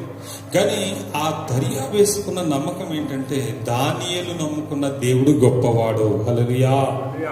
దర్యా వేసుకున్న నమ్మకం ఏంటంటే దానియేలు నమ్ముకున్న దేవుడు గొప్పవాడు. ఆ సింహాల గుహలో పడవేసినప్పుడు కూడా అదే మాట అన్నాడు. చూడండి, అతను ఒక అన్యుడైనా కూడా ఆయన చెప్పిన మాట చూడండి, నీవు సేవించుచున్న నీ దేవుడే నిన్ను రక్షించును. ఆమేన్. అర్థమవుతుందా? నీతిమంతులు మొరపెట్టగా యెహోవా ఆలకించును, వారి శ్రమలన్నిటిలో ఆయన విడిపిస్తాడు. నీతిమంతులు కలుగు ఆపదలు అనేకములు అయినను వాటన్నిటి నుంచి దేవుడు వారిని విడిపిస్తాడు. భక్తిహీనులు నీతిమంతులు చంపడానికి పొంచి ఉంటారు, అయినను నీతిమంతులను యెహోవా వారి చేతికి అప్పగించడు. భక్తిహీనులు దురాలోచన చేస్తుంటారు నీతిమంతుల మీద, అయినను దేవుడు వారిని చూసి నమ్ముతాడు. ఎందుకంటే వీళ్ళ సమయం దగ్గరికి వచ్చేసిందని, వారి కాలం సమీపంగా ఉందని ఆ భక్తిహీనులు చూసి ఆయన నవ్వుతూ ఉంటాడట. సోదరుడా, ఈ యొక్క భక్తిహీనులైన వారు ఆ నీతిమంతుడైన దానియేలును చంపడానికి వారు ప్రయత్నం చేసి నిందలు మోపి దానియేలుని సింహాల బోన్లో వేయించారు. ఈ రాజుగారు తెల్లవారుజామున వెళ్ళిపోయారు. కానీ లోపల ఉన్న దానియేలును మాట్లాడుతున్నట్టు చూడండి జాగ్రత్తగా సోదరుడా. కింద 21. అందుకు దానియేలు, రాజు చిరకాలం జీవించుగాక, నేను నా దేవుని దృష్టి నిర్దోషినిగా కనబడితిని గనుక ఆయన తన దూతను పంపించి సింహములు నాకు ఏ హాని చేయకుండా వాటి నోళ్లను మోయించును. ఆమేన్. హల్లెలూయా. చూసారా, దానియేలు చూడండి సోదరుడా, దానియేలు సింహము బోనులో పడ్డాడు కానీ సింహాలు ఏం చేయలేదు. సింహాలు నోలు మూసి కూర్చున్నాయంట అక్కడ. ఎందుకు తెలుసా? దేవుడు అక్కడ తన దేవదూతను పంపించాడట. హల్లెలూయా. దేవదూతను పంపిస్తే ఆ సింహాలు నోళ్ళు మూసేసిందట దేవదూత. కనీసం ఆకలితున్న నకనకలాడుతున్న సింహాలు ఆ దానియేలు అక్కడ సింహ బోన్లో పడ్డ వెంటనే ప్రార్థించడం మొదలు పెట్టాడు. దేవుడు వెంటనే తన దూతను పంపించాడు. ముఖ్యంగా చూడండి, అక్కడ అంటాడు, నేను నా దేవుని దృష్టికి నిర్దోషినిగా కనిపించి తిని. అంటే దేవుని దృష్టిలో నిర్దోషి నీతిమంతుడు. ఆమేన్. చూడండి, నిర్దోషి నీతిమంతుడుగా ఉన్నాడు గనక ఆ సింహముల నోళ్లను మోయించేస్తాడు దేవుడు. హల్లెలూయా. దేవదూతను పెట్టి దేవుడు కాపాడాడు. అందుకనే రాజా నీ దృష్టి కూడా నీతిమంతుడు. రాజు సంతోషంతో దానియేలు బయట దించాడండి. చూడండి, సంతోషభరితుడై దానియేలును గుహల నుండి పైకి తీయడని ఆజ్ఞేయగా బంట్రోతులు దానియేలును బయటికి తీసి అతడు తన దేవుని యందు భక్తి గలవాడైనందున అతనికి ఏ హాని కలగదు. ఆమేన్. చూసారా, దానియేలుని ఆ రాజు బయటికి దించాడు సంతోషంతో. ఎందుకంటే దానియేలుకి ఏ హాని జరగదు. ఒక్క సింహాలు అందులో చాలా సింహాలు ఉన్నాయి కానీ ఒక్క సింహం కూడా దానియేలు ముట్టుకోలేకపోయింది. ఒక్క సింహం కూడా దానియేలు టచ్ చేయలేకపోయింది. ఒక్క సింహం కూడా. ఎందుకంటే దేవుడు తన దూతను పంపిస్తే దూత ఖడ్గం పెట్టి నిలబడితే దానియేలు చుట్టూ కావలిగా ఉండేటప్పటికి ఆ సింహాలు పిల్లిలా మారిపోయినంతే. హల్లెలూయా. అర్థమవుతుందా? సింహంలో పిల్లిలా మారిపోతాయి. దేవుడు మన పక్షముగా మనకు విరోధి ఎవడు? హల్లెలూయా. దేవుడు మన పక్షం, మనకు విరోధి లేడు నాన్న. నీతో యుద్ధం చేయవారితో దేవుడు యుద్ధం చేస్తాడు. నీ పక్షం వాద్యం ఆడతాడు దేవుడు. నీ పక్షంగా దేవుడు యుద్ధం చేయగల దేవుడు. భయపడవద్దు. నీ తలలో ఉన్న వెంట్రుకలను లెక్క పెట్టానన్నాడు ఆయన. ఒక వెంట్రుక రాలిపలను అంచితం, 5 పిచ్చుకలు 2 కాసులు కమ్మబడను, అందులో ఒకటైనా మరువబడదు అన్నాడు. పిచ్చుకలు కంటే శ్రేష్ఠులు అన్నాడు ఆయన. ఎందుకు భయపడాలి? మనం భయపడవలసిన సింహపు పిల్లలు, మనం యోధా గోత్రపు సింహపు పిల్లలు. సింహాలను మోయించేశాడు దేవుడు. దేవుని దృష్టికి మనం నీతిమంతులమైతే చాలు. ఏ అపాయం నుంచానను, ఏ శోధ నుంచానను, ఏ శ్రమ నుంచానను, ఏ శత్రు శోధ నుంచి దేవుడు మనం కాపాడగల సామర్థ్యం కలిగిన వాడు. నా జీవితంలో ఎన్నో శోధనలు, ఎన్ని శ్రమలు, ఎన్ని శోధనలు. ఇటువంటి శోధనలు చాలా వచ్చినాయి. ఎంతో మంది భయంకరమైన శోధనలు కల్పించారు. భక్తిహీనులు గొంతలు తవ్వారు, భయంకరమైన నిందలు వేశారు, భయంకరమైన శ్రమలు కల్పించి, మరి శోధనలు కల్పించి, కేసులు పెట్టి, మీడియాలు పంపించి ఎంతో శోధించడానికి అనేక మంది ప్రయత్నం చేశారు. కానీ దేవుడు వాటన్నిటి నుంచి దేవుడు ఆయన కాపాడుతూనే వచ్చాడు. హల్లెలూయా. ఇప్పటికీ కాపాడుతున్నాడు. కాపాడుతూనే ఉంటాడు. ఇప్పుడు కదా ఆయన రాకడ వరకు నా ప్రాణం ఉన్నంత వరకు కాపాడుతాడు. అందుకే ఇందాక వాడాను, నా ప్రాణం ఉన్నంత వరకు, నేను మట్టిలో చేరే వరకు నా ప్రాణం నా దేవుడైన యెహోవాను, నా యేసయ్యను మాత్రం నేను ప్రేమిస్తాను. ఆమేన్. ఆయనని సేవిస్తాను, ఆయన కొరకు నేను మరణిస్తాను, ఆయన కొరకు హతసాక్షినైన సిద్ధమే. ఎందుకంటే నా దేవుడు నన్ను కాపాడతాడు. కాపాడిపోయిన పర్లేదు, ఈ క్షణమందు మరణించిన దేవుడు నాకు రాజ్యం ఇచ్చాడు. ఆమేన్. భయపడకూడదు సోదరి సోదరు, ఎందుకంటే నీతిమంతులు సింహం వలె ధైర్యంగా ఉండాలి. హల్లెలూయా. మనం నీతిమంతులుగా దేవుని దృష్టిలో ఉంటే ఏ అపాయము మన ఎత్తుకు రానివ్వడు దేవుడు. రోజు దానియేలు దేవుడి యందు భయభక్తులు గలవాడైనందున అతడికి సింహం నుండి శత్రు నుండి ఏ హాని కలగలేదు. కానీ దేవుడు ఊరుకున్నాను. ఒక అన్యాయంగా ఒక నీతిమంతుడి మీద నిందన మోపి, అన్యాయంగా ఒక నిరపరాధి మీద దోషములు మోపి, అన్యాయంగా ఒక ప్రార్థన చేసి, అతడేం హత్య చేయలేదు, దోపిడీ చేయలేదు, దొంగతనం చేయలేదు, తన దేవుడని యెహోవాను బ్రతిమలాడుకుని ప్రార్థన చేసుకున్న వ్యక్తిని పట్టించాలని వారు ప్రయత్నం చేశారు. అందుకే దేవుడు అక్కడ వారికి విధించిన శిక్ష చూడండి. 24లో రాజు ఆజ్ఞగా దానియేలు మీద నింద మోపిన ఆ మనుషులు వారు తోడుకొని వచ్చి సింహముల గుహలో పడద్రోసిరి, వారిని వారి భార్యలను పడద్రోసిరి. వారు ఆ గుహ అడుగునకు రాకముందే సింహములు పాలైరి. సింహములు వారి ఎముకలను సైతము పగలగొరికి పొడి చేశాను. ఆమేన్. చూసారా, దానియేలు మీద నిందలు మోపి, దానియేలు మీద ఇరికించాలని, దానియేలు మీద శోధించాలని. అతడు ఏ విషయంలో తప్పు దొరకడు కదా, దేవుడి విషయంలో తప్పు దొరుకుతాడు. ప్రార్థన చేస్తే పట్టుకుందామన్న ప్లాన్తో, ఆ ప్రార్థన చేస్తే పట్టుకుందామని ప్లాన్తో ఉన్నారు వీళ్ళు. ప్రార్థనతో పట్టుకుంటామని కాదు, ఆ రాజుగారి దగ్గరికి వెళ్ళి సింహాల బొమ్మలు వేయించాలని ప్లాన్ ఉన్నారు. నిజంగా చేశారు, దానియేలు పట్టుకున్నారు, మరి కంప్లైంట్ ఇచ్చారు, సింహాల బొమ్మలు వేయించారు. కానీ ఆ సింహాలను దేవుడు మూసేశాడు. కానీ ఎవరైతే దానియేలు మీద నిందలు మోపారో, దానియేలుని ఇబ్బంది పెట్టారో ఆ ప్రధానుల్ని రాజుగారు ఏం చేశారంటే వెంటనే దీనంతటి కారణం వీళ్ళే, నన్ను ప్రేరేపించి ఈ దానియేలుని చంపడానికి ఈ విధమైన చట్టం చేయించారన్న స్థితి ఆ రాజుగారికి అర్థమైపోయింది. వాళ్ళని పట్టి బంధించి తీసుకురమ్మన్నారు రాజు. పట్టి బంధించి తీసుకుని వచ్చి వారిని కాదు, వారి కుమారులు, వారి భార్యను, వారి కుటుంబస్తులు అందరినీ కూడా, వారు చేసిన పాపం వారి కుటుంబాలకు చుట్టుకుందన్నారు. వారు చేసిన పాపం వారి కుటుంబాలకు చుట్టుకుని చూడండి, వారిని, వారి కుమారులను, వారి భార్యలతో సహా మరి వారిని సింహాల గుహలో పడద్రోసారట. పడద్రోసే ఆ సింహం గుహ అడుగుకు రాక మునిపే ఆ ఒక్కొక్క వ్యక్తిని పడద్రోస్తున్నారు. అందులో బోన్లో వేస్తున్నారు. ఆ పడక మునిపే సింహాలు నోరు తెరుచుకుని ఉన్నాయి. ఆ వచ్చిన వ్యక్తిని వచ్చినట్టుగానే కొరికి పొడి చేసి, అంటే ఆ మాంసం తినేసి, ఇంకా ఆ ఎముకలు కూడా కొరికి తినేసినాయట. ఆ ఎముకలు కూడా నమిలి తినేసినాయి అంట. నిజంగా చూడండి, ఎంత హృదయ విదారకమైన దృశ్యం చూడండి. మరి దానియేలు ఎందుకు ముట్టుకోలేకపోయినాయి? దానియేలు ఎందుకు ఆ సింహాలు ఏ హాని చేయలేకపోయినాయి? దానియేలు ఎందుకు కూడా కనీసం ఒక ఘాటు కూడా పెట్టలేకపోయినాయి అంటే సోదరుడు నిజమే, దానియేలు దేవుని దృష్టిలో నీతిమంతుడు, దోషి అనేవాడు, తన దేవుని ఎందుకు భయభక్తులు కలిగినవాడు. ఈరోజు మనం కూడా గ్రహించాలి. నిజమే, ఈరోజు మన జీవితంలో ఎన్నో శోధనలు, శ్రమలు చుట్టుకుంటూ ఉంటాయి. మనం బాధించేవారు అనేక మంది మన చుట్టూనే ఉంటారు. మనం నిందలు మోపాలని, సమయం కొరకు కాచుకునేవాళ్ళు, అనేక రకాలు శోధించాలని చూసేవాళ్ళు ఎంతో మంది ఉంటారు. అయినా భయపడ అవసరం లేదు. ఎందుకో తెలుసు సోదరుడా, మన దేవుడు నమ్మదగిన వాడు, పరాక్రమశాలి, గొప్ప దేవుడు. ఆయన విశ్వాసం ఉంచిన వారిని ఎన్నడూ సిగ్గుపడనీయడు. ఈరోజు ఆ భక్తిహీనులైన వారు దానియేలు చంప చూశారు, కానీ వారు తీసిన గోతుల వాళ్ళే పడ్డారు. ఈరోజు నిజమే, మొద్దుకైనా చంపాలనుకుని తరిమాడు హామాను. ఏమయ్యాడు? 50 అడుగులు ఉరికొయ్యి చేయించి అదే ఉరికొయ్యి మీద ఉరి తీయబడ్డాడు. అవునా? మరి దావీదును చంపడానికి ఎన్నో మార్లు ఈటి విసిరాడు. ఎవరు? సౌలు.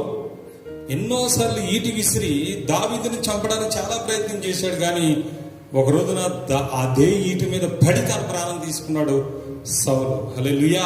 సోదరుడు చాలా జాగ్రత్తగా ఆలకించండి. ఏలియాను చంపాలని ప్రయత్నం చేసిన యెజబెలు ఆహాబు కుక్కలో రక్తం నాకు ఇచ్చిన ఈరోజు చాలా తన బిడ్డలను ఆయన కాపాడు. నీతిమంతులైన కాపాడుతాడు, విడవడు. నీతిమంతులు మొర్రపెట్టి యెహోవా ఆలకిస్తాడు. వారి శ్రమలలో నీతిమంతులు కనుక ఆపదలు అనేకములు, ఆయన వారికి ఎముక కూడా విరనుడు. అందుకే దేవుని దృష్టి నీతిమంతులుగా ఉండాలి. కానీ భక్తిహీనుల పరిస్థితి ఎలా ఉంటుందో తెలుసా సోదరు? చూడదాం. ఆ భక్తిహీనుల పరిస్థితి ఎంత భయంకరంగా ఉంటుందంటే, కీర్తన గ్రంథం 57వ అధ్యాయం 6వ వచనం చూడండి. 57వ అధ్యాయం 6వ వచనం. నా అడుగులను చిక్కించుకొనుటకై వారు వలయొడ్డిరి, నా ప్రాణం కుంగిన్నది, నా ఎదుట గుంట త్రవ్వి దాంట్లో తామే పడిరి. హల్లెలూయా. నా అడుగులను చిక్కించుకొనుటకై వారు వలయొడ్డిరి. ఆ, నా ప్రాణము కృంగి ఉన్నది, నా ప్రాణం కృంగినది, నా ఎదుట గుంట త్రవ్వి నా ఎదుట గుంట తవ్వి దానిలో తామే పడి దానిలో తామే పడిరి. హల్లెలూయా. ఇక్కడ చూస్తే సోదరి సోదరుడా, దావీదు గుహలో అక్కడ పని పుట్టినోడ్లో దావీదు సౌలు నదిని పారిపోయినప్పుడు అతడు రచించినది. అతడు గుహలో దాక్కుని ఆఖరికి దావీదు మీద ఎన్నో కుట్రలు పన్నాడు సౌలు. కానీ ఇక్కడ దావీదు అంటున్నాడు 2వ వచనం, మహోన్నతుడైన దేవునికి నా కార్యం సఫలం చేయ దేవుడిని నేను మొరపెట్టుచున్నాను. ఆయన ఆకాశం నుంచి ఆజ్ఞించి నన్ను రక్షించి నన్ను మృంగగోరు వారు దూషణలు పలికినప్పుడు దేవుడు తన కృపా సత్యమును పంపును. నా ప్రాణము సింహముల మధ్య ఉన్నది, కోపేద్రికల మధ్య నేను పడుకునిచున్నాను. వారి దంతములు స్థూలములు, అవి అంబులుగా, వారి నాలుక వాడిగల కత్తి. దేవుని స్తోత్రం. హల్లెలూయా. దేవాకాశం కంటే అత్యున్నత నిన్ను కనబడి నీ ప్రభావం సర్వభూమి మీద కనబడనేమో. నాడుగులు చిక్కించుకుంటకే వారు వలయొడ్డిరి, నా ప్రాణం కృంగినది, కానీ నా ఎదుట గ్రుంట తవ్వి దానిలో తామే పడిరి. ఆమె ఎవరి గురించి చెప్తున్నాడు ఈయన? సౌలు గురించి. సౌలు తరిమాడు దావీదుని చంపాలని తరిమాడు. ఆఖరికి తన ఏ ఈటినే తీసాడు అదే ఈటి మీద పొడుచుకుని ఆత్మహత్య చేసుకుని చచ్చిపోయాడు. నిజంగా సోదరుడా, ఇప్పుడు కూడా దేవుడు తన బిడ్డలు కాపాడుతూ ఉంటాడు. ఏమాత్రం కూడా భయపడని అవసరం లేదు. ఎందుకంటే సామెతలు 26-27 చూడండి. 26 అధ్యాయం 27 వచనం.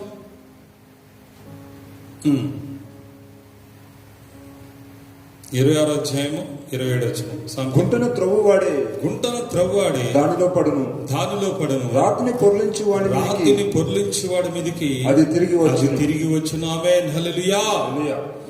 ఎవరైతే గుంటను తవ్వుతాడో ఒక రోజు నా గుంటలో వాడు పడవలసిందే. రాయి పొర్లించాడు అనుకో, ఆ రాయి తిరిగి వాడి మీదకి వస్తుంది ఒక రోజు. జాగ్రత్తగా ఉండాలి మనం. ఎందుకంటే తెలుసా, మనం అటువంటి అపకారం చేయకూడదు. ఎందుకంటే ప్రభు మనతో ఒక మాట చెప్పాడు, నీ శత్రువులను ప్రేమించుము, ఆకలి కొన్నవాడికి భోజనం పెట్టమన్నాడు. శత్రువు ఆకలి కొంటే భోజనం, దప్పికొంటే దాహం ఇమ్మన్నాడు. మన ప్రభు ఏమైనా పక్షి యుద్ధం చేస్తాడు గనక మనం మౌనం ఉండి ఎదురు చూసి కనిపెట్టి ప్రార్థన చేయాలంటే. ఎవడు నీ కొరకు గుంట తవ్వుతున్నా అదే గుంటలో వాడు పడిపోతాడు ఒక రోజున. ఎవరు నీ మీద రాయి పొరలిస్తున్నాడంటే ఆ రాయి నీ మీద, ఒకరి మీద కత్తి అదే కత్తి వాడి మీదకి వెళ్ళిపోతాడు. నేను ఏ ఇరుకులో వాడు ఇబ్బంది పెట్టాలని చూసి అదే ఇరుకులో వాడు పడిపోయే రోజు వస్తుంది. కనుక మనం చాలా జాగ్రత్త కలిగి దానియేలు వల్ల దేవుని మీద నిందారైతులు. దానియేలు చూడండి, తన మీద అటువంటి కుట్రలు జరుగుతున్నాయని తెలుసు, తన మీద అటువంటి పరిస్థితి ఉందని తెలుసు, ప్రార్థన చేసి వారు పట్టిస్తారని తెలుసు. ఆయనను ఏమాత్రం ప్రార్థన మానలేదు. ఆయనను ఏమాత్రం దేవుని బ్రతిమలాడుకుంటూ ప్రార్థించడం మానలేదు. వెళ్ళాడు తన దేవుడని యెహోవాకు ప్రార్థన చేశాడు. కనుక సింహపు నోళ్ళు మూయబడ్డాయి. ఈరోజు ఇప్పుడు సాతాన్ అనే సింహం, ఈరోజు వైరస్ అనే సింహం తిరుగుతుంది బయట, కరోనా వైరస్ అనే సింహం తిరుగుతుంది బయట, అప్పుల శోధనని సింహం బయట తిరుగుతుంది, తాగుబోతు భర్త అనే సింహం బయట తిరుగుతుంది. ఈరోజు నీ శత్రువులని సింహాలు బయట తిరుగుతున్నాయి. ఈ సింహపు నోళ్లను మూసే శక్తి దేవునికి ఏముంది సోదరుడు? ఆ సింహపు నోరు మూయాలి. వాడే గర్జించే సింహం అయిన అపవాది, వాడే గర్జించే సింహం మాత్రమే. వాడు గర్జించి భయపెట్టాలనుకున్నాడు. వాడు కరవలేడు, అరవలేడు. తెలుసా? తెలుగులో ఒక సామెత ఉంది, మురిగే కుక్కట కరవదట, కరిసే కుక్కేం మరగదట. తెలుసా మీకు? మురిగే కుక్కడు కరవదు, మురుగుతూ ఉంటుంది, అదేం చేయలేదు. ఆఖరికి కరిసే కుక్కేం మరగదు, సడన్ గా వచ్చి పిక్క పట్టుకుని కరిచేసి వెళ్ళిపోతారు. చాలా జాగ్రత్తగా ఉండాలి. అందుకనే ఈ సాతానుడు ఎవరంటే మురిగే కుక్కడు. వీడు మురుగుతూ ఉంటాడు, అరుస్తుంటాడు. వాడి వల్ల మనకి ఏం భయం లేదు. సోదరుడు వాడి గర్జనల గురించి, వాడి బెదిరింపులు మనం భయపడిపోకూడదు. మనం ధైర్యంగా ఉండాలి. అందుకే దానియేలు వలె సిద్ధంగా ఉండాలి. సింహాల బోనుకైనా సిద్ధంగా ఉండాలి, చావడానికైనా దేనికైనా సిద్ధంగా ఉండాలి. అటువంటి తెగింపు ఉన్నప్పుడు దేవుడు మనం కాపాడగలుగుతాడు. హల్లెలూయా. ఎందుకో తెలుసు సోదరుడా, ఈ భక్తిహీనులకు కూడా ఒక సమయం ఉంటుంది. భక్తిహీనులు ఈ శోధన కూడా దేవుడు ఒక సమయం ఇస్తాడు. ఆ సమయం ఎంతవరకు ఉంటుందో చూడండి సోదరు. కీర్తన గ్రంథం 94 అధ్యాయం 13 నుంచి చూద్దాం. కీర్తన గ్రంథం 94 13 నుంచి. భక్తిహీనులకు గుంట త్రవ్వబడు వరకు నీతిమంతుల కష్ట దినములను పోగొట్టి వారికి నెమ్మది కలుగజేయు. హల్లెలూయా.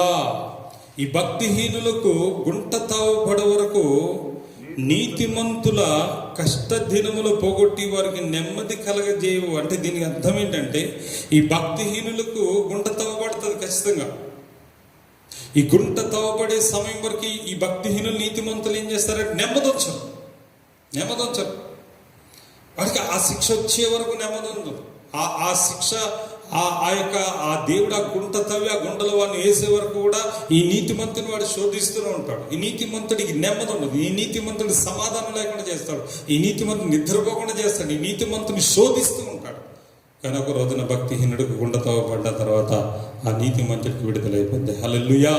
సత్యం, బైబిల్ చెప్తున్న సత్యం మీద. అందుకే వాక్యాలు రిఫరెన్స్ చూపిస్తున్నాను మీకు. ఎందుకంటే కింద ఉంది సోదరుడా, చూడండి.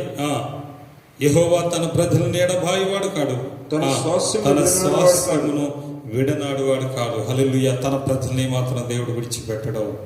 భయపడవద్దు. ఈరోజు దేవుడు నీతో మాట్లాడుతున్నాడు. దానియేలు వలె ధైర్యం ఉండాలి, విశ్వాసంతో ఉండాలి, ప్రాణ త్యాగానికి సిద్ధంగా ఉండాలి. ప్రాణం పొందదని దానియేలు తెలీదా? తెలుసు. కానీ ఏం చేస్తున్నాడు? తన దేవుడికే భయపడ్డాడు, కానీ లోకానికి భయపడలేదు. శోధన దేవుడికి దానియేలుగా అరెస్ట్ అవుతాను తెలియదు, అరెస్ట్ అవుతుంది తెలుసు, అయినా దేవుడికే భయపడ్డాడు. నరమాతృ నాకు ఏం చేస్తాను, నరమాతృకు భయపడలేదు. ఆ సింహాలు భూమిలో వేసిన దేవుడు నన్ను కాపాడుతాడు. ఒకవేళ మనిషికి భయపడి ఒక మనిషిని మొక్కి ఆరాధిస్తేనే నా దేవుడు యుగ యుగంలో మండే ఆ నరకంలో వేసేస్తానన్న భయం దానియేలు ఉంది. కనుక ఈ క్షణమాత్రపు శిక్ష కొరకు పోతే పోందిలే, ఆ క్షణం మంది ప్రాణం పోతుంది. కానీ ఆ దేవుడితో నేను సదాకాలం ఉంటాను ఒక నమ్మికతో ఉన్నాడు. కానీ అయినా సరే దేవుడు దానియేలు కాపాడాడు. సోదర రాజు కూడా ఒప్పుకున్నాడు, దానియేలు దేవుడే నిజమైన దేవుడని శాసనం కూడా చేయించాడు రాజు. ఈరోజు నిన్ను బట్టి అన్యులు మారాలంటే, నిన్ను బట్టి నీ కుటుంబం మారాలంటే, నిన్ను బట్టి దేవుని ద్వేషిస్తున్నవారు మారాలంటే, నిన్ను బెదిరించే వారి మధ్య, దేవుని విషయంలో నిన్ను శోధించే వారి మధ్య, నిన్ను అనేక రకాల ఇబ్బందులు పెడుతున్న వారి మధ్య, చర్చి కొడుతుంటే నీ కుటుంబీకులు ఇబ్బంది పెడుతున్నారు, ప్రార్థనకు చేసుకుంటే నీ భర్త ఇబ్బంది పెడుతున్నాడు, మరి స్వార్థకు వస్తుంటే మరి నువ్వు ప్రార్థనకు వస్తుంటే నీ బంధువులు ఇబ్బంది పెడుతున్నారు. నిజమే. ఈరోజు కులమని, మన కులం, మన మతం, మన జాతి అని చాలామంది ఈరోజు ప్రభు నమ్ముకున్న విషయాలు అనేక రకాల ఇబ్బంది పెడుతున్నప్పుడు నువ్వు భయపడి వెనకంజ వేస్తున్నావేమో ఆ సింహాలను చూసి. కానీ సోదరుడు, ఈ సమయంలో దేవుడు నీతో మాట్లాడేది ఏంటంటే, నువ్వు భయపడవద్దు, అటువంటి సింహాలకు భయపడవద్దు. ఈరోజు నీ కుటుంబాన్ని సింహం, నీ భర్త అనే సింహం, లేకపోతే లోకం అనే సింహం, ఏదైనా సరే ఆ సింహం నిన్ను ఏమి చేయదు. ఎందుకంటే దేవుడు తన దూతను పంపించి వాడిని మార్చగల సామర్థ్యం కలిగిన దేవుడు. నిన్ను కాపాడుతాడు. నీ తలలో ఉన్న వెంట్రుక కూడా నశించిపోతావు. దేవుడు భక్తిహీనులు మాత్రం విడిచిపెట్టడని చెప్తున్నాడు. ఆ భక్తిహీనులు సింహభూమిలో పడి వారు అక్కడ మరణించినట్టుగా మనకి ఇక్కడ వాక్యం సెలవిస్తుంది. దేవుని స్తోత్రం. చూడండి సోదరుడు, ఇప్పటి వరకు కూడా మనకి దేవుడు భక్తిహీనుల గురించి, ఇప్పుడు నీతిమంతుల కొరకు దేవుడు మనతో మాట్లాడబోతున్నాడు. చూడండి, నీతిమంతుల కొరకు, నీతిమంతుడు దేవుని దృష్టిలో మనం ఎలా నీతిమంతులమై ఉండాలి. మరి నీతిమంతులు దేవుడు కాపాడతాడు. నీతిమంతులు ఒక ఎముకైనను వారికి విరిగిపోదు. నీతిమంతులు కలుగు ఆపదలు అనేకములు అయినను దేవుడు వాటన్నిటి నుంచి దేవుడు వారిని కాపాడతాడు. చూడండి, అది సామెతల గ్రంథము 18వ అధ్యాయము 10వ వచనం. యెహోవా నామము బలమైన దుర్గం, నీతిమంతుడు అందులోనికి పరుగెత్తి సురక్షితముగా ఉండును. హల్లెలూయా. చూడండి సోదరుడా, ఇక్కడ చూసాను, యెహోవా నామము బలమైన దుర్గం అంటే కోట. ఒక కోటలో ఉన్నట్టు నువ్వు చూడండి, కోటలో ఉన్న వారికి ఎంత సేపు ఉంటుందో తెలుసా? కోటలో ఉన్న వారి మీద శత్రువు దాడి చేయాలంటే చాలా కష్టం. ముందు ఆ కోటను పాల్గొట్టాలి. కోట పాల్గొట్టలేదు. ఎందుకంటే ఒక కోట ఎంత మందంగా ఉంటుందంటే 2 ఎడ్ల బండ్లు, కోట వెడల్పు గోడ మీద కూడా నడిచేంత వెడల్పు ఉంటుంది. అంత స్ట్రాంగ్గా ఉంటుంది ఆ కోట. దానికి ఇనుప గడియలు ఉంటాయి. ఆ కోటలో ఉన్న రాజవంశీకులకు కానీ, ఆ కోటలో ఉన్న ప్రజలకు కానీ ఈ అపాయం రాదు. ఆ దేవుడు కూడా ఈ నీతిమంతుడు చుట్టూ ఎలా ఉంటాడంటే ఒక కోటలా ఉంటాడు. అందుకే దావీదు అంటాడు, ఏమంటాడు? యెహోవా నా బలమా, నా శైలమా, నా కోట, నా ఆశ్రయదుర్గం అంటాడు. ఆమేన్. దావీదుకు తెలుసు నీతిమంతుడు. ఎప్పుడు దావీదుకి దేవుడు కోటగా ఉండేవాడు కనుక గొల్యాతుని సూర్యుడు కూడా ఏం చేయలేకపోయాడు. సౌలు ఎంత తరిమినా తన ప్రాణం కూడా తీయలేకపోయాడు. ఎందుకంటే దావీదు తన దేవుని ఆశ్రయించాడు మనస్ఫూర్తిగా. అందుకే నా కొండ, నా కోట, నా ఆశ్రయదుర్గమా అన్నాడు దావీదు. ఈ నీతిమంతుడు కూడా యెహోవా నా బలమైన దుర్గము, నీతిమంతుడు అందులో పరిగెత్తేలా ఎట్లా ఉంటాడట? సురక్షితముగా ఉంటాడు. ఆమేన్. నీతిమంతుడైతే దేవుని యొక్క దుర్గములో ప్రవేశపెట్టి సురక్షితముగా ఉంటావు. హల్లెలూయా. ఎందుకంటే సముద్రం 10వ అధ్యాయం 30వ వచనంలో 10వ అధ్యాయం 30వ వచనంలో నీతిమంతుడు నీతిమంతుడు ఎన్నడను కదిలింపబడడు. నీతిమంతుడు ఎన్నడును కదిలింపబడడు. భక్తిహీనులు భక్తిహీనుడు దేశంలో నివసింపరు. దేశంలో నివసింపరు. హల్లెలూయా. మరి చదువునానా? నీతిమంతుడు ఎన్నడను కదిలింపబడడు. భక్తిహీనులు దేశంలో నివసింపరు. హల్లెలూయా. చూడండి సోదరు నీతిమంతుడట ఎన్నడను కదిలింపబడట. భక్తిహీనులైతే దేశంలో నివసింపరట. చూడండి సోదరు ఎందుకంటే అదే సామెతల గ్రంథం 20వ అధ్యాయం మొదటి వచనం చూద్దాం. ఎవడును తరమకుండానే దుష్టుడు పారిపోను. నీతిమంతుడు సింహం వలె ధైర్యంగా ఉందురు. హల్లెలూయా. చూడండి సోదరుడా, దుష్టుడేమో ఎవడు తరమకుండానే వాడు పారిపోతాడట. నీతిమంతులైతే సింహం వల్ల ధైర్యంగా ఉంటారు, ఎదుర్కొంటానికి సిద్ధంగా ఉంటారు. ఈ భక్తిహీనులైన వారు ఏం చేస్తారంటే చాలా పిరికితనం ఉంటారు. మేకపోతే గాంభీర్యం ఉంటుంది, వాళ్ళు ఎదుర్కోలేరు వాళ్ళు. ఎందుకంటే వాళ్ళన్న దైవిక శక్తి కాదు, దురాత్మ శక్తి పనిచేస్తారు. కానీ నీతిమంతులు సింహం వల్ల ధైర్యంగా ఉంటారు, భయపడరు, దేనికి నిలబడి ఉంటారు. కానీ దుష్టుడు ఎవడో తరమకుండానే పారిపోతాడట. హల్లెలూయా. భక్తిహీనుల చేతికి నీతిమంతులు దేవుడు అప్పగింపడు. అన్న ఒక ఎముకను కూడా దేవుడు ఇరుకుపోనివాడు. భక్తిహీనులు నీతిమంతులు కలిగి ఆపదలు అనేకం, అయినా దేవుడు వారిని కాపాడుతుంటాడు. ఇప్పుడు మనం దేవుని దృష్టిలో నీతిమంతుడిగా ఉన్నావా లేదన్నది ఈరోజు వాక్యం అన్నమాట. దేవుని దృష్టిలో నీతిమంతులు ఉన్నాం మనం. ఎవరు నీతిమంతులు? ఏ భేదము లేదు. ప్రతి మానవుడు పాపం చేసి దేవుడు అనుగ్రహించి మహిమను పొందలేకపోతున్నాం. మరి దేవుడు ఇక్కడేమో నీతిమంతులు మాత్రం కాపాడుతానని వాక్యం చెప్తున్నాం. మనం ఎవరు నీతిమంతులు కాదు కదా. మనమందరూ ఏదో ఒక పాపం చేసిన వాళ్ళమే. అబద్ధాలు ఆడాం, మోసాలు చేసాం, చేయకుండా పాపాలు చేసాం, ద్రోహాలు చేసాం, చాలా మోసాలు చేసాం, చేయకుండా పాపాలు ఎన్నో చేసాం. అవునా కదా? మరి మన నీతిమంతులు ఎలాగవుతాం? నీతిమంతులు అంటే ఏదో దైవజనుడు ఆయనే నీతిమంతుడు అనుకుంటారు. సోదరు, నేను కూడా పాపంలో ప్రధాన పాపని. పౌలే అన్నాడు, నేను పాపంలో ప్రధాన పాపిని అన్నాడు ఆయన. నేను కూడా పాపంలో ఒక ప్రధాన పాపని. లేకపోతే దైవజనాన్ని ఉన్న ప్రతి ఒక్కరు పాపులే. నీతిమంతుడు ఒక్కడు ఉన్నాడు, ఒకే ఒక్కడు నీతిమంతుడు, ఆయనే ప్రభు యేసుక్రీస్తు తప్ప నీతిమంతులు ఎవరు లేరు ఇక్కడ. మరి అబ్రహాము ఎలా నీతిమంతుడయ్యాడు? అబ్రహాము దేవుని నమ్మెను, అది అతని నీతిగా ఎంచబడింది. హల్లెలూయా. అబ్రహాము దేని బట్టి? విశ్వాసమును బట్టి నీతిమంతుడయ్యాడట. చూడండి సోదరా, రోమీయులకు రాసిన పత్రిక 1వ అధ్యాయము, స్తోత్రం, హల్లెలూయా, 5వ అధ్యాయము 1వ వచనం చూడండి. రోమీయులకు రాసిన పత్రిక కాబట్టి 5వ అధ్యాయం 1వ వచనం.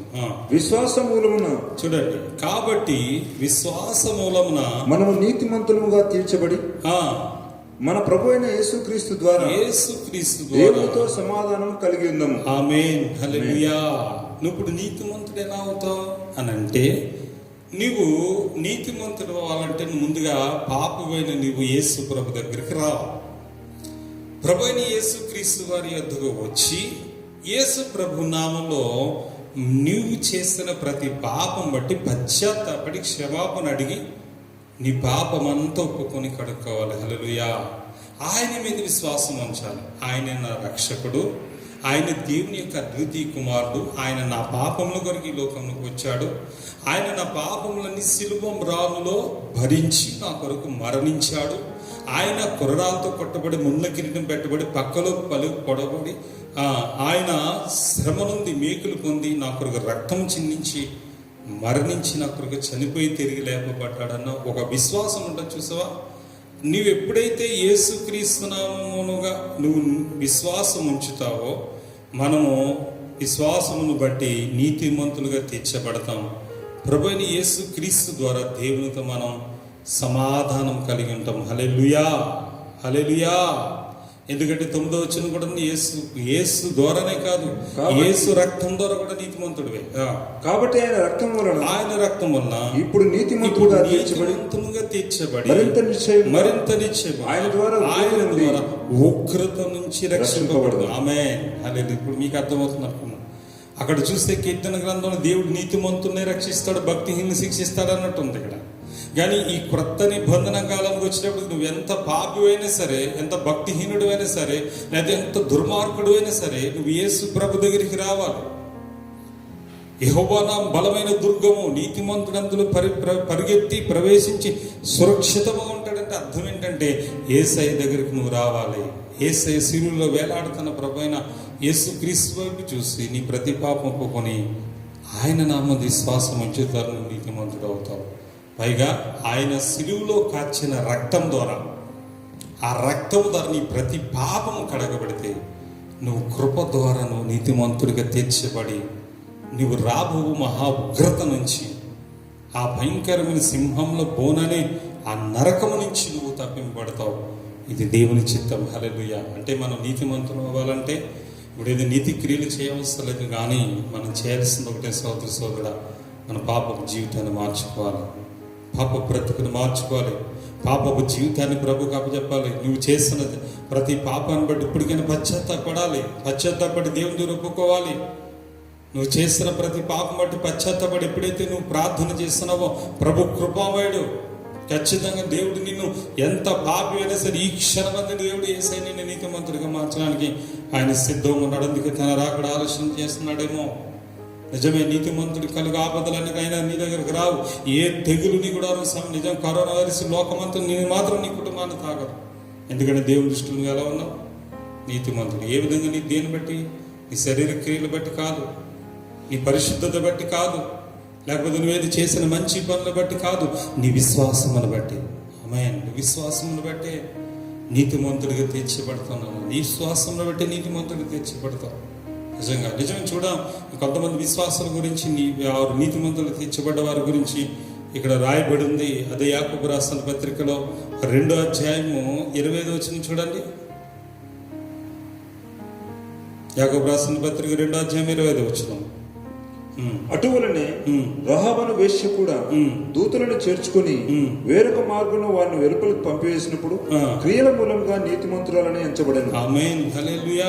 ఒక వేశ్య గురించి ఇక్కడ బైబిల్ మాట్లాడుతుంది సోదరులు. ఎవరంటే రాహాబను వేశ్య. ఈ రాహాబను వేశ్య యెరికో పట్టణానికి చెందిన బిడ్డ. యెరికో పట్టణానికి ఇజ్రాయేల్ సమీపించినప్పుడు వేగులు వారిని పంపించాడు యెహోషువ ఒక ఇద్దరిని. ఆ యెరికో పట్టణం ఎలా ఉంది, ఆ దేశం వేగు చూసి రమ్మని పంపించినప్పుడు ఈ రాహాబు అనే వేశ్య ఆ ఇంట ఆ ఇద్దరు మనుషులను దాచిపెట్టింది. ఎందుకు దాస్తున్నావు అంటే ఈ దేశం మీరు స్వాధీనపరచుకుంటారని నాకు తెలుసు, మీ దేవుడు చాలా శక్తి కలిగిన దేవుడు, దయచేసి మీరు ఈ దేశానికి వచ్చి నన్ను నా కుటుంబాన్ని క్షమించి విడిచిపెట్టమని ఆ అన్యురాలైన రాహాబు అనే వేశ్య దేవుని నమ్మింది సోదర. అందుకే ఆమె ఏం చేసిందంట, మళ్ళీ చదువునా 2వ అధ్యాయం 25వ వచనం. రాహాబను వేశ్య దూతలను చేర్చుకొని వేరొక మార్గమున వారిని వెలుపలకు పంపివేసినప్పుడు క్రియల మూలంగా నీతిమంతురాలని ఎంచబడను. అందుకే ఆమె దేవుని దృష్టి ఏమైంది? ఒక వేశ్య నీతిమంతురాలైందంట. ఒక వేశ్య నీతిమంతురాలు ఎలాగంటే ఒకటి క్రీచు దేవుడు నమ్మింది, మీ దేవుడు శక్తి గల దేవుడు, ఇజ్రాయేల్ దేవుడు నిజమైన దేవుడు నమ్మింది. రెండోది క్రియ చూపించింది. ఎలాగంటే దేవుడు ఆ యొక్క యెహోషువ పంపించిన ఆ దూతలు అనగా ఆ యొక్క వేగులు వారిని తప్పించింది, అటక మీద దాచి తన కిటికీ నుంచి వారిని దింపి పంపిస్తుంది. కనుక ఆ ఇజ్రాయేలులో ఆ యెరికో పట్టణాన్ని మీద దాడి చేసినప్పుడు ఆమె కుటుంబం రక్షణ పడింది. వారు చనిపోయి పైగా రాహాబు అనే వేశ్య సోదరి యేసు ప్రభు వంశావళిలో కూడా మనం అక్కడ కనపడతారు. ఒక వేశ్యనే దేవుడు నీతిమంతురాలుగా మార్చాడే, నిన్ను నన్ను మార్చలేడా? పాపాలు బట్టి భయపడుతున్నావా? అయ్యో నేను దొంగని, వ్యభిచారిని, పాపని దేవుడు నన్ను శిక్షించేశాడు, లేకపోతే నేను నాశనం అయిపోతాను భయపడుతున్నావా? సోదరుడా, నీ పాపం బట్టి దేవుడు శిక్షించాలంటే భూమి మీద ఒక మనిషి కూడా మిగలడు. ఈరోజు పాపాలను బట్టి శిక్షించే దేవుడు కాదు, ఆయన ఓర్చుకుంటున్నాడు. ఈరోజు మనం పాపులమని తెలుసు, మంటివారమని తెలుసు, బలహీనమని తెలుసు, కానీ ఈరోజు సోదరుడా మనం నీతిమంతులం కావాలని కృపచేత మాత్రమే నీతిమంతులం అవుతాం. కృపచేత మాత్రమే, యేసు రక్తం వలన, యేసు నామం వల్ల నీతిమంతులం. రాహాబు అనే వేశ్య యేసు క్రీస్తుని విశ్వసించింది, క్రియ చూపించింది, నిజంగా దూతలను తప్పించింది, తాను నీతిమంతులు రాబోతున్న ఆ భయంకరమైన శోధ నుంచి ఆ యెరికో పట్టణంలోని చిన్నలు పెద్దలందరూ చంపారు ఇజ్రాయేలు ప్రజల చేతిలో. కానీ ఈ రాహాబు కుటుంబం కానీ ఆ రోజు రక్షణ పడ్డారు. ఈరోజు ఒక వేశ్యని నీతి మంత్రాలు చేశారు, ఆ కాపాడలేదు దేవుడు. లోతుని గురించి ఉందామా? చూడండి, లోతు గురించి కూడా ఉంది. 2 పేతురు 2వ అధ్యాయము 7వ వచనం చూడాలి. 2 పేతురు 2వ అధ్యాయం 7వ వచనం. దుర్మార్గుల కామ వికారయుక్తమైన నడవడి చేత బహు బాధపడిన నీతిమంతుడు లోతును తప్పించాను. ఆ నీతిమంతుడు వారి మధ్యని కాపురమండి తాను చూసిన వారిని బట్టి వినిన వాటిని బట్టి వారి అక్రమమైన క్రియల విషయంలో దినదినము నీతిగల తన మనసును నొప్పించుకొనుచు వచ్చాను. హల్లెలూయా. చూడండి సోదరి సోదరుడా, ఈ సొదొమ గొమొర్రా పట్టణము చాలా భయంకరమైనది. ఆలోచన చూస్తే మరి ఆయన సొదొమ గొమొర్రాలను పట్టణంలో భస్మం చేసి ముందుగా భక్తిహీనులందరికీ దృష్టాంతం ఉండటకై వాటి నాశనము విధించి దుర్మార్గుల కామ వికారయుక్తమైన నడవని చేత బహు బాధపడిన నీతిమంతుడకు లోతును తప్పించెను. హల్లెలూయా. సొదొమ గొమొర్రా పట్టణం చాలా భయంకరమైన కామ వికారయుక్తమైన పట్టణం అట. స్త్రీలతో పురుషులతో చేయకూడని అవాచ్యమైన చేసిన భయంకరమైన పట్టణం అది. చాలా భయంకరమైన పట్టణం. దేవుడు ఆ పట్టణాన్ని అగ్నితో కాల్చాలనుకున్నాడు. కానీ ఆ పట్టణంలో అబ్రహాము తమ్ముడు లోతు అక్కడ నివసిస్తున్నాడు. అంత భయంకరమైన పట్టణం. తను తన భార్య పిల్లలతో నివసిస్తున్నాడు అక్కడ. సోదరి సోదరుడా, ఆ సమయంలో అటువంటి నివసిస్తున్న సమయంలో చూడండి అక్కడ ఎంత భయంకరమైన పరిస్థితులు ఉన్నాయంటే, అంత కామ వికారయుక్తమైన పరిస్థితుల్లో ఈ లోతు వారితో కలవలేదు. కలిశాడా? మరి తాగుబోతుందో మనం తాగుబోతులు అయిపోతాడు, తిరిగిపోతుందో అయిపోతాడు. చెలోక్తులు మాట్లాడే వారితో కూర్చుంటే చెలోక్తులు మాట్లాడే వాళ్ళం అయిపోతాం. సినిమాలు చూస్తే సినిమాలు ఉండవు. ఏ నలుగురు ఏ వ్యక్తులు అక్కడ ఉంటే మనం కూడా అలా మారిపోతాం. కాకుల్లో కాకిలా మారిపోతాం, అవునా? కానీ మనం కాకుల్లో కోకిల్లా ఉంటాం. వారితో విభేదించాలి, వారికి వేరే ఉండాలి. సోదరి నిజమే. ఆ వేరే ఉంటేనే మనం ప్రత్యేకింపబడిన వారితో సమానం. ఈరోజు ఈ యొక్క లోతు కూడా అటువంటి వ్యక్తుల మధ్య తన మనసు ఒప్పించుకొనొచ్చు. చూడండి, అతను ఏం చేశాడంటే కామ వికారయుక్తమైన నడవడి చేత బహు బాధపడిన నీతిమంతుడు లోతును ఆయన తప్పించాడు. ఎందుకంటే ఆ నీతిమంతుడు వారి మధ్య కాకుండా తాను చూచిన వాటిని బట్టి వినిన వాటిని బట్టి వారి అక్రమ క్రియల విషయంలో దినదినము నీతి గల తన మనసును నొప్పించుకొనుచు వచ్చాను, కానీ వారితో కలవలేదు. హల్లెలూయా. దేవుడు లోతుని ఎందుకు కాపాడాడు? అసలు ఆలోచించండి. లోతు ఒక్కడే నీతిమంతుడు అక్కడ. వారు మనుషులే కదా, లోతు కూడా మనిషే కదా. లోతును బట్టి లోతు కుటుంబాన్ని కూడా దేవుడు అక్కడ కాపాడాడు సోదరులు. కానీ భార్య వెనక్కి తిరిగి చూసి ఉపశమనం అయిపోయింది. కానీ లోతు కుమార్తెలు తప్పింపబడ్డారు ఆ రోజు అగ్ని గంధముల చేత. ఎందుకంటే తన మనస్సును నొప్పించుకుంటూ వచ్చాడు. నిజంగా చెప్పాలంటే లోతు కుమార్తెలు కూడా అదే పరిస్థితికి అలవాటైన వారు. అందుకే లోతుకి ద్రాక్షరసం తాగించి లోతు చేత భయంకరమైన పాపం చేయించారు వాళ్ళు ఆ రోజు. లోతుకు తెలియదు పాపం. నిజంగా అతడు తన మనసును ఒప్పించుకుంటూ వచ్చాడు, తన మనసును బాధపరుచుకుంటూ వచ్చాడు. నిజంగా లోతుకి అదే ఉద్దేశం ఉంటే లోతు అక్కడే ఆ వారు చేసినట్టు చేసేవాడు కదా. లోతుకి అదే ఉద్దేశం ఉంటే ఈరోజు మతోన్మాదులు అన్నారు లోతు అలా చేయలేదా, లోతు కుమార్తెలతో సాంగత్యం చేయలేదా అన్నారు. నిజంగా లోతుగా ఆ దౌర్భాగ్యుడితో నేను ఈరోజు ఈ యొక్క యూట్యూబ్ ద్వారా చెప్తున్నాను. ఎవరైతే బైబిల్ గ్రంథం లోతుని గురించి మాట్లాడుతున్నా మతోన్మాదికి చెప్తున్నాను, నిజంగా చెప్తున్నాను. లోతుకే బుద్ధి ఉంటే లోతు అక్కడే ఆ కామ వికారయుక్తమైన ఆ సొదొమ గొమొర్రా పట్టణంలో వాళ్ళతో కలిసిపోయి వాళ్ళు వ్యభిచరిస్తూ ఉంటాడు. లోతుగా మనసు లేదు, తన మనసును ఒప్పించుకుంటూ వచ్చాడు. వారికి వేరే ఉన్నాడు, వారి నుంచి వేరుగా జీవించాడు. కనుక సోదరుడు అందుకే అతడు నీతిమంతుడిగా మారాడు. హల్లెలూయా. ఆ నీతిమంతుడైన లోతును దేవుడు ఆ రోజు అగ్నిగంధకం నుంచి తప్పించాడు ఈరోజు. హల్లెలూయా. సోదరు కానీ లోతు కుమార్తెలు ఆ నడవడికి చేస్తున్నారు. అతని భార్య కూడా అదే నడవడికలో ఉంది. కనుక ఆమె ఉప్పుస్తంభం అయింది. వారు శపితమైన సంతానాన్ని కన్నారు. ఆ తండ్రికి ద్రాక్షారసం తాగిపించి ఆ శపితమైన సంతానాన్ని కూడా దేవుడు హతం చేసిన స్థితి ఉంది. సోదరుగా చాలా జాగ్రత్తగా గ్రహించాను. కానీ లోతు దేవుడి దృష్టిలో నీతిమంతుడే. లోతుని దేవుడు తప్పించాడు.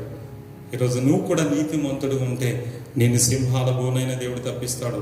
అది అనారోగ్యమైన వైరస్ అని, కరోనా వైరస్ అని దేవుడు నిన్ను కాపాడుతాడు. ఆర్థికపరమైన శోధనైన దేవుడు నిన్ను కాపాడుతాడు. ఈరోజు శత్రు శోధనైన దేవుడు నిన్ను కాపాడుతాడు. ఈరోజు శ్రమలైనను, హింసలైన, ఉపద్రవను, కరువైన, కటకమైనను దేవుడిని కాపాడతాడు. ఎందుకంటే దేవుని దృష్టిలో ఎలా ఉన్న నీతిమంతుడిగా ఉన్నావు కనుక. ఆమేన్. దేవుని దృష్టిలో మన నీతిమంతులుగానే ఉండాలి. ఎలా నీతిమంతులుగా? యేసుక్రీస్తు నందున్న విశ్వాసం బట్టి, అలాగే యేసుక్రీస్తు యొక్క రక్తం బట్టి, అలాగే క్రియల చేత కూడా. ఎందుకంటే క్రియలు లేకపోతే మన విశ్వాసం మృతమైపోతున్నాను. విశ్వాసం మృతమైపోతుంది. ఎందుకంటే ఈరోజు క్రియలని విశ్వాసం మృతం. నువ్వు క్రియ చూపించాలి. విశ్వాసం అనేది క్రియ ఉండాలి. ఈరోజు ఎలాగంటే నేను దేవుడు నమ్మాను, దేవుడు నాతో మాట్లాడాడు, ఆ దేవుడు నన్ను బాగు చేశాడు, మంచిదే, నిజమే, కరెక్టే. దానికి తగిన క్రియ నీలో ఉండాలి. ఈరోజు చాలా మంది ప్రభువైన యేసుక్రీస్తునామములో ఇక్కడ అనేక అద్భుతాలు పొందుతారు, చాలా స్వస్థతలు చూస్తారు, గొప్ప కార్యాలు చూస్తారు. నా విశ్వాసం బట్టి అయింది, కానీ ఆ దైవజను ప్రార్థన చేసి అయిందా అని అంటారు. నిజమే. అంతకుముందు కూడా వెళ్ళావుగా చర్చిలకి, అంతకుముందు కూడా వెళ్ళావుగా ప్రార్థనకి, మరి అక్కడ కూడా ఉన్నారు కదా దైవజనులు, మరి ఎందుకు జరగలేదు ఇక్కడ అద్భుతాలు? అసలు ఆలోచించాలి సోదరుడు.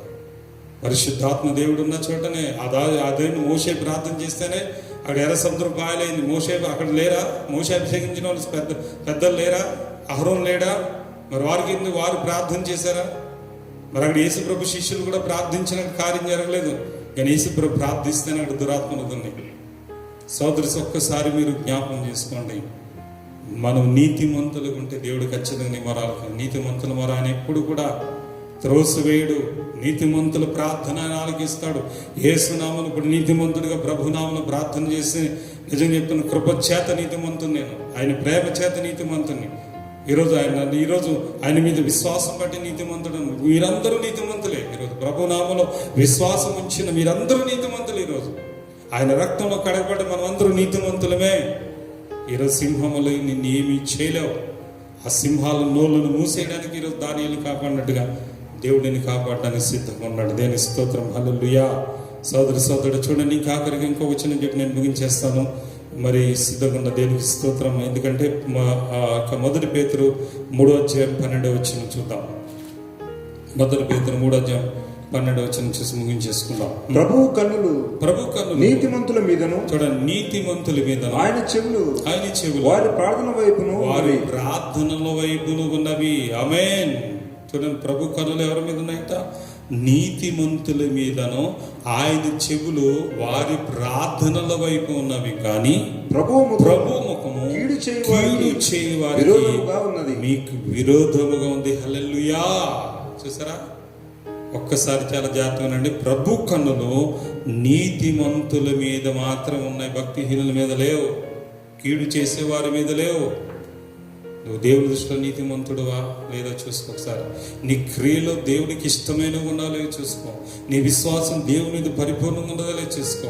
యేసు రక్తం ద్వారా పరిపూర్ణంగా నీ పాపాలు కడగబడ్డావో లేదో చూసుకో. నువ్వు ఈరోజు నీతిమంతుడు కావాలంటే ఈ 3 ఉండాలి సోదరుడా. 1 విశ్వాసం, 2 క్రియలు, 3 క్రీస్తు యొక్క రక్తంతో నువ్వు నీతిమంతుడు అవుతావు. ఈరోజు ఒక రాహాబు అనే వేశ్య తప్పింపబడింది. నీతిమంతుడు అబ్రహాముని దేవుడు కాపాడాడు. నీతిమంతురాలైన రాహాబు అనే వేశ్యను దేవుడు కాపాడు. నీతిమంతుడైన దావీదును దేవుడు కాపాడాడు. నీతిమంతుడైన లోతును దేవుడు కాపాడాడు. నీతిమంతుడైన నోవాహును దేవుడు కాపాడాడు. ఇంకా చూస్తే దేవుని దృష్టిలో నీతిమంతుడుగా ఉన్న అనేకం దానియేలు సింహపు బోర్లు దేవుడు కాపాడారు. రోజు నీతిమంతుడిగా ఉంటే ఈరోజు నిన్ను దేవుడు ఈ క్షణమందే కాపాడదని సిద్ధంగా ఉన్నాడు. ఏ వైరస్ కూడా నేను తాకదు. ఈరోజు నీ చేసే ప్రార్థన కూడా దేవుడు వింటాడు. ప్రపంచ దేశాల కొరకు ఈరోజు దాదాపు 4 రోజులు లాక్డౌన్ అయిపోయి ఇంట్లో బయటికి రాలని స్థితిలో ఉన్నావేమో, కానీ ఇప్పటికైనా దేవుని పాదాలు పట్టుకో, ప్రభు పాదాలు పట్టుకో. ఎందుకంటే దేవుని యొక్క దృష్టి ఎవరి మీద? నీతిమంతుల మీద ఉందట.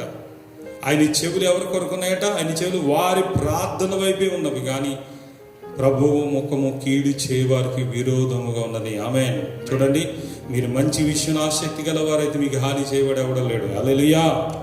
మంచి విషయం ఆసక్తి కలిగి ఉంటే, ఈరోజు మంచి విషయం ఆసక్తి కలిగిన ప్రతి ఒక్క వ్యక్తిని బాగు చేయడానికి యేసునామములో సిద్ధంగా ఉన్నాను. యేసునామములో అనేక మంది తాగుబోతులను, అనేక మంది భయంకరమైన దొంగలను, పాపులను, వ్యభిచారులను ఈరోజు ప్రభు నామం బట్టి మార్చి మంచి మార్గం నడిపించి వారిని మంచి మార్గం నడిపించాలన్న ఒక ఆసక్తి నాలో ఉంది. ప్రతి పాపిని వారిని తప్పు మార్గం నుంచి తీసుకొచ్చి వారి యొక్క కష్టాలు తీరి ప్రతి మనిషి బాగుండాలి, ప్రతి కుటుంబం బాగుండాలి, ప్రతి వ్యక్తికి సొంత వ్యాపారం ఉండాలి, ప్రతి బిడ్డ చక్కటి వివాహం జరిగి తమ భార్య పిల్లలతో ఉండాలి, తమ చక్కటి భర్తలతో ఉండాలని మనం కోరుకుంటున్నాం. అది మంచిని జరిగిస్తున్నాం.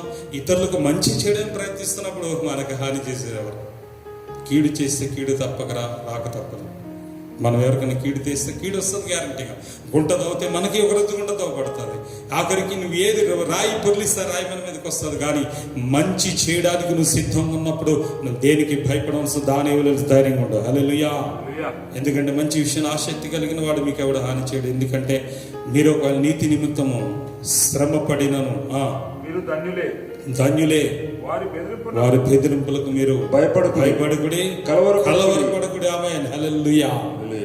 నీతి నిమిత్తం శ్రమ పడుతున్నావా? నిందలు అనుభవిస్తున్నావా? చేయి నేరాన్ని మోపబడుతున్నావా? దూషింపబడుతున్నావా?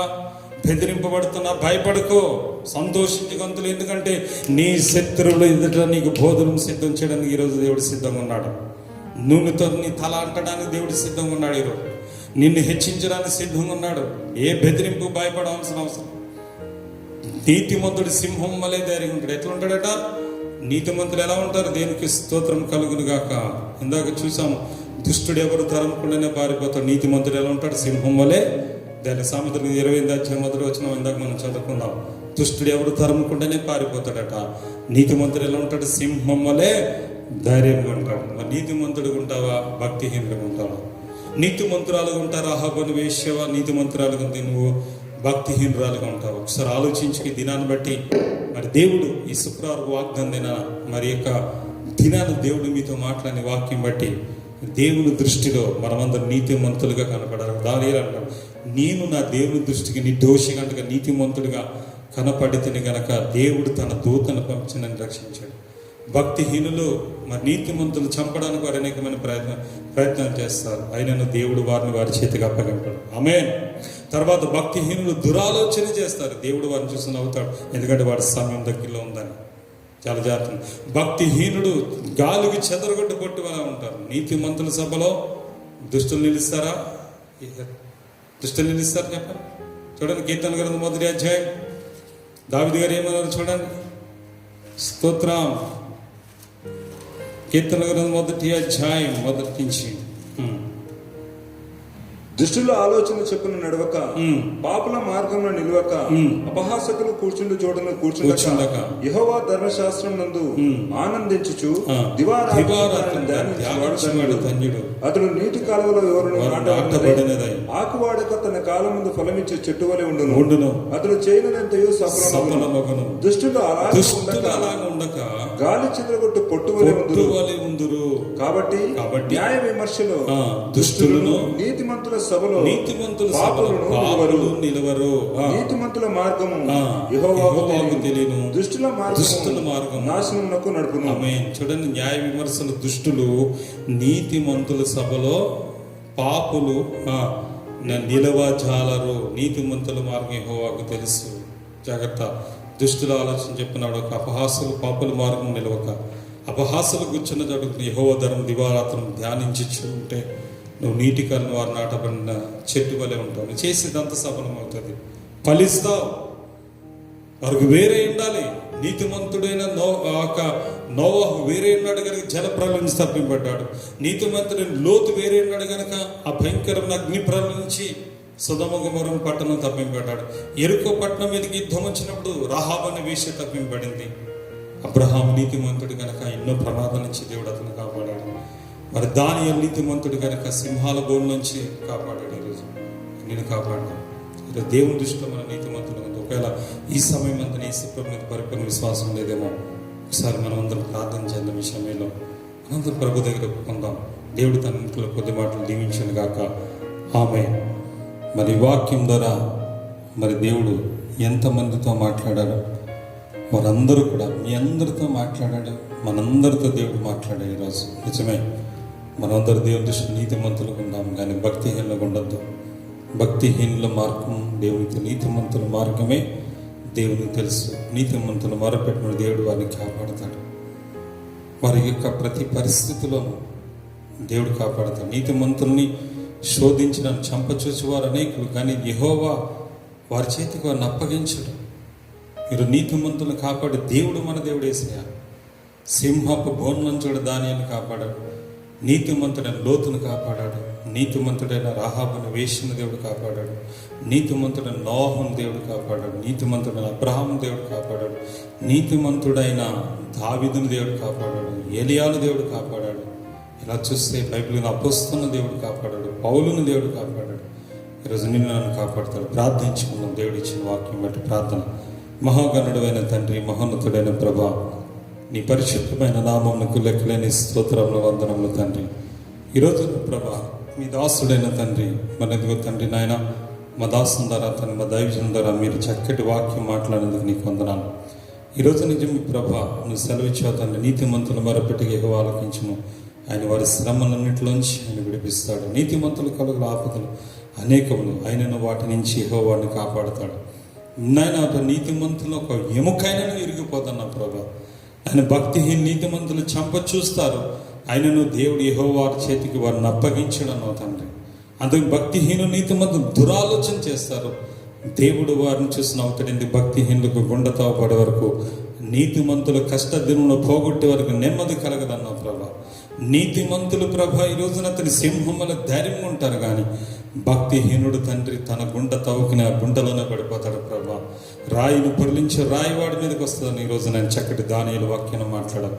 దానియేలు తండ్రి దర్యావేషమాద్యుడు దర్యావేష రాజు యొక్క సంస్థానంలో 120 మంది అధిపతుల మీద ముగ్గురు ముఖ్యులైన అందులో ఒక ముఖ్యమైన వాడై ఉన్నాడు తండ్రి. అతడు ప్రభా తండ్రి, అతడు శ్రేష్టమైన బుద్ధి కలిగిన వాడు, చక్కటి ఆయన ప్రధానమంత్రిగా చక్కగా నా ప్రభా తండ్రి శ్రేష్టమైన బుద్ధి కలిగిన మంచి పదవి పొందుకున్నాడు. అది చూసిన వారు అసూయతో రగిలిపోయారు నాయన, అసూయతో రగిలిపోయారు ప్రభా. దానియేలు ప్రభా ఏదో విధంగా పదును తప్పించడానికి వారు చంపడానికి వారు ప్రయత్నం చేశారు నాయన. అతను ఎన్నో తప్పులు పట్టుకోవడానికి వారు ప్రయత్నం చేసిన ఒక్క తప్పు దొరకలేదు నాయన. ఎందుకంటే దాన్ని నీ దృష్టిలో నీతిమంతుడు కనుక నాయన. ఆఖరికి నా ప్రభా అతడు ప్రతి దినము తన దేవుని తట్టు తిరిగి, యెరూషలేము తట్టు తిరిగి కిటికీలు తెరిచి తన దేవునికి ప్రార్థన చేయడం చూశారు కనుక వారు ఒక్కటే అనుకుని ఇతను ఏ తప్పు మనం పట్టుకోలేము, ఇతడు దొరకాలంటే ఒక ప్రార్థన విషయం తప్ప ఇందులో దొరకడని ఆ ప్రార్థనని ఇతను బంధించడానికి పట్టాలని ప్లాన్ చేశారు ప్రభా. కానీ నిజమే తండ్రి, ఆ రోజున ప్రభు దానియేలు మాత్రం భయపడలేదు నాయన. ఒక 30 దినాల వరకు రాజును తప్ప ఏ దేవుణ్ణి పూజించకూడదని ఒక దొంగ చట్టం చేయించారయ్యా. కానీ దానియేలు అట్టి చట్టం వచ్చినా భయపడలేదు. కానీ దేవాది దేవుడు ఆకాశానికి భూమికి సృష్టికర్త నీకు మాత్రం భయపడ్డాడు, కానీ లోకానికి భయపడలేదు. కనుక తన దేవునికి ప్రార్థించిన విషయంలో ధైర్యం కలిగి ప్రార్థించాడు కనుక నిజమే తండ్రి, ఆ రోజు ఆయన సింహాల భూమి వరకు వెళ్ళాడు ప్రభా. ఆయన సింహాలు కూడా అతను ఏమి చేయలేకపోయిన సింహపు నోలను మూసివేసావు నాయన. ఆ రాజుకి రాత్రి నిద్ర పట్టలేదు. వచ్చి ఉదయం అడిగితే దీపం గల దేవుని సేవను దానియేలు దేవుడిని రక్షించినా, నువ్వు నమ్ముకున్న దేవుడిని కాపాడుతాడని చెప్పిన రాజు నిజమే ఇప్పుడు ఎంత విశ్వాసం కలిగా మాట చెప్పాడు కనుక ఆ మాటను నమ్మిన దానియేలు నాన్న నిజమే ప్రభా. రాత్రి తండ్రి ఆ ప్రార్థించగా ఆ రోజు సింహపు నోళ్ళు మూసివేసావు, నీ దూతను పంపించావు నా. నిజమైన దానియేలు నీ దృష్టికి నిర్దోషి నీతిమంతుడు కనుక అతడికి ఏ హాని. కానీ దానియేలు నిందలు మోపి అకారణంగా అన్యాయంగా దానియేలు నిందలు మోపి శ్రమ పెట్టాలని, ఒక నీతిమంతుని బాధ పెట్టాలని చూసిన ఆ అధిపతులందరూ తన భార్యలు కుమారులతో సహా ఆ సింహపు బొన్న వేయబడి సింహంలో వారిని నాయన తినివేసి వారి ఎముకలు కూడా కొరికి పొడి చేసినాడు ప్రభా. నిజమే దానియేలు దేవుడు నిజమైన దేవుడు అన్న రాజు చట్టం చేయించాడయ్యా. నిజమే ఇదంతా గొప్ప శక్తి గల దేవుడు నా ప్రభా. మా మధ్యలో ఉండగా మాకెందుకు భయం రా? ఈరోజు భయపడవద్దన్నావు నాయన. ఎందుకంటే నీతిమంతులు సింహం వల్ల ధైర్యం ఉండే, దుష్టుడు ఎవడు తరముకుడైనా పారిపోతాడు. దుష్టుడు తన తీసిన గుంతలో వాడే పడిపోతాడు. దుస్తులు బాగా గాలికి చెదరగొట్టు పొట్టు వల్ల ఉంటారయ్యా. మేము నీతిమంతులుగా ఎలా ఉండాలో మాట్లాడవయ్యా. యేసు క్రీస్తు నామందు విశ్వాసమును బట్టి యేసు రక్తము ద్వారా మేము నీతిమంతులు అవుతామట ప్రభా. తండ్రి ఇంకను క్రియల చేత కూడా నీతిమంతులు. అబ్రహాం విశ్వాసం బట్టి క్రియలు బట్టి కూడా నీతిమంతుడయ్యాడు. ఈరోజు కూడా మేము నీతిమంతులు అవ్వాలి ప్రభా. రాహాబు అనే వేశ్య వేగుల వారిని తప్పించిన ప్రభా ఎరుకో పట్టణంలో నీతిమంతురాలుగా తన కుటుంబాన్ని కాపాడుకుందయ్యా. నాయన లోతు నాయన నీతిమంతుడైంది నాయన. సొదొమ గొమొర్రా పట్టణంలో కామ వికారయుక్తమైన శ్రేష్టలతో వాళ్ళతో కలవక వేరుగా ఉండి తన మనస్సును పెంచుకుంటూ వచ్చాడు. అతడు తన కుటుంబం తప్పింపబడింది ప్రభా. నిజమే నాయన. ఈరోజు నా ప్రభ లోతు నాయన నోవాహున తండ్రి ఆ మహాభయంకర జలప్రలయంలో ఆ పాపులైన తన ఆ మొదటి సృష్టిలో వారు కలవక నీతిమంతుడుగా ఉన్నాడు కనుక విశ్వాసంలో బట్టి తన ఇంటి వారి రక్షణ కొరకు వాడను సిద్ధం చేసి తన కుటుంబాన్ని కాపాడుకోగలిగాడు ప్రభ. ఈరోజు నేను దావీదు నీతిమంతుడికి సౌలు చేతిలో తప్పింపబడ్డాడు ప్రభా. నాయన నీతిమంతుడైన వారిని ప్రభు నువ్వు తప్పిస్తావు, కాపాడుతావు, రక్షిస్తావు. కానీ ఈరోజు మేము నీతిమంతులు అవ్వాలంటే యేసు క్రీస్తు నామం బట్టి, యేసు క్రీస్తు విశ్వాసమును బట్టి మా ప్రతి పాపం కడుక్కుని నాయన పాదాలు పట్టుకుని వేడుకున్న ప్రతి వ్యక్తి కూడా నీతిమంతుడే అన్నావు నాయన. ఎందుకంటే నాయన నీ యొక్క నాయన కన్నులు నీతిమంతుల మీదను, నాయన నీ చెవులు నీతిమంతుల ప్రార్థన మీద ఆధారపడి నాయన చూస్తున్నావట నా ప్రభా. నీ కన్నులు నీతిమంతుల మీద ఉన్నాయట నాయన, నీ చెవులు వారి ప్రార్థన ఆలకించిన సిద్ధం ఉన్నాయి, కానీ కీడి చేయ వారికి నువ్వు విరోధం ఉన్నావు ప్రభా. ఈరోజు నిజమే అయ్యా, సింహముల మధ్య ఉన్నాం ప్రభా. కరోనా వైరస్ అనే సింహం మా చుట్టూ ఉంది నాయన, ఆర్థిక ఇబ్బందులని సింహం మా మధ్యలో ఉంది, అప్పుల శోధనని సింహం మా మధ్యలో, తాగుబోతు భర్తలని సింహం మా మధ్యలో ఉంది, కుటుంబాల శోధనని సింహం మధ్యలో, ప్రమాదాలు శత్రువులని సింహాలు మా మధ్యలో ఉన్నాయి. కానీ ఈ సింహపు నోళ్ళను మూసే శక్తి వేసే నీకే ఉంది.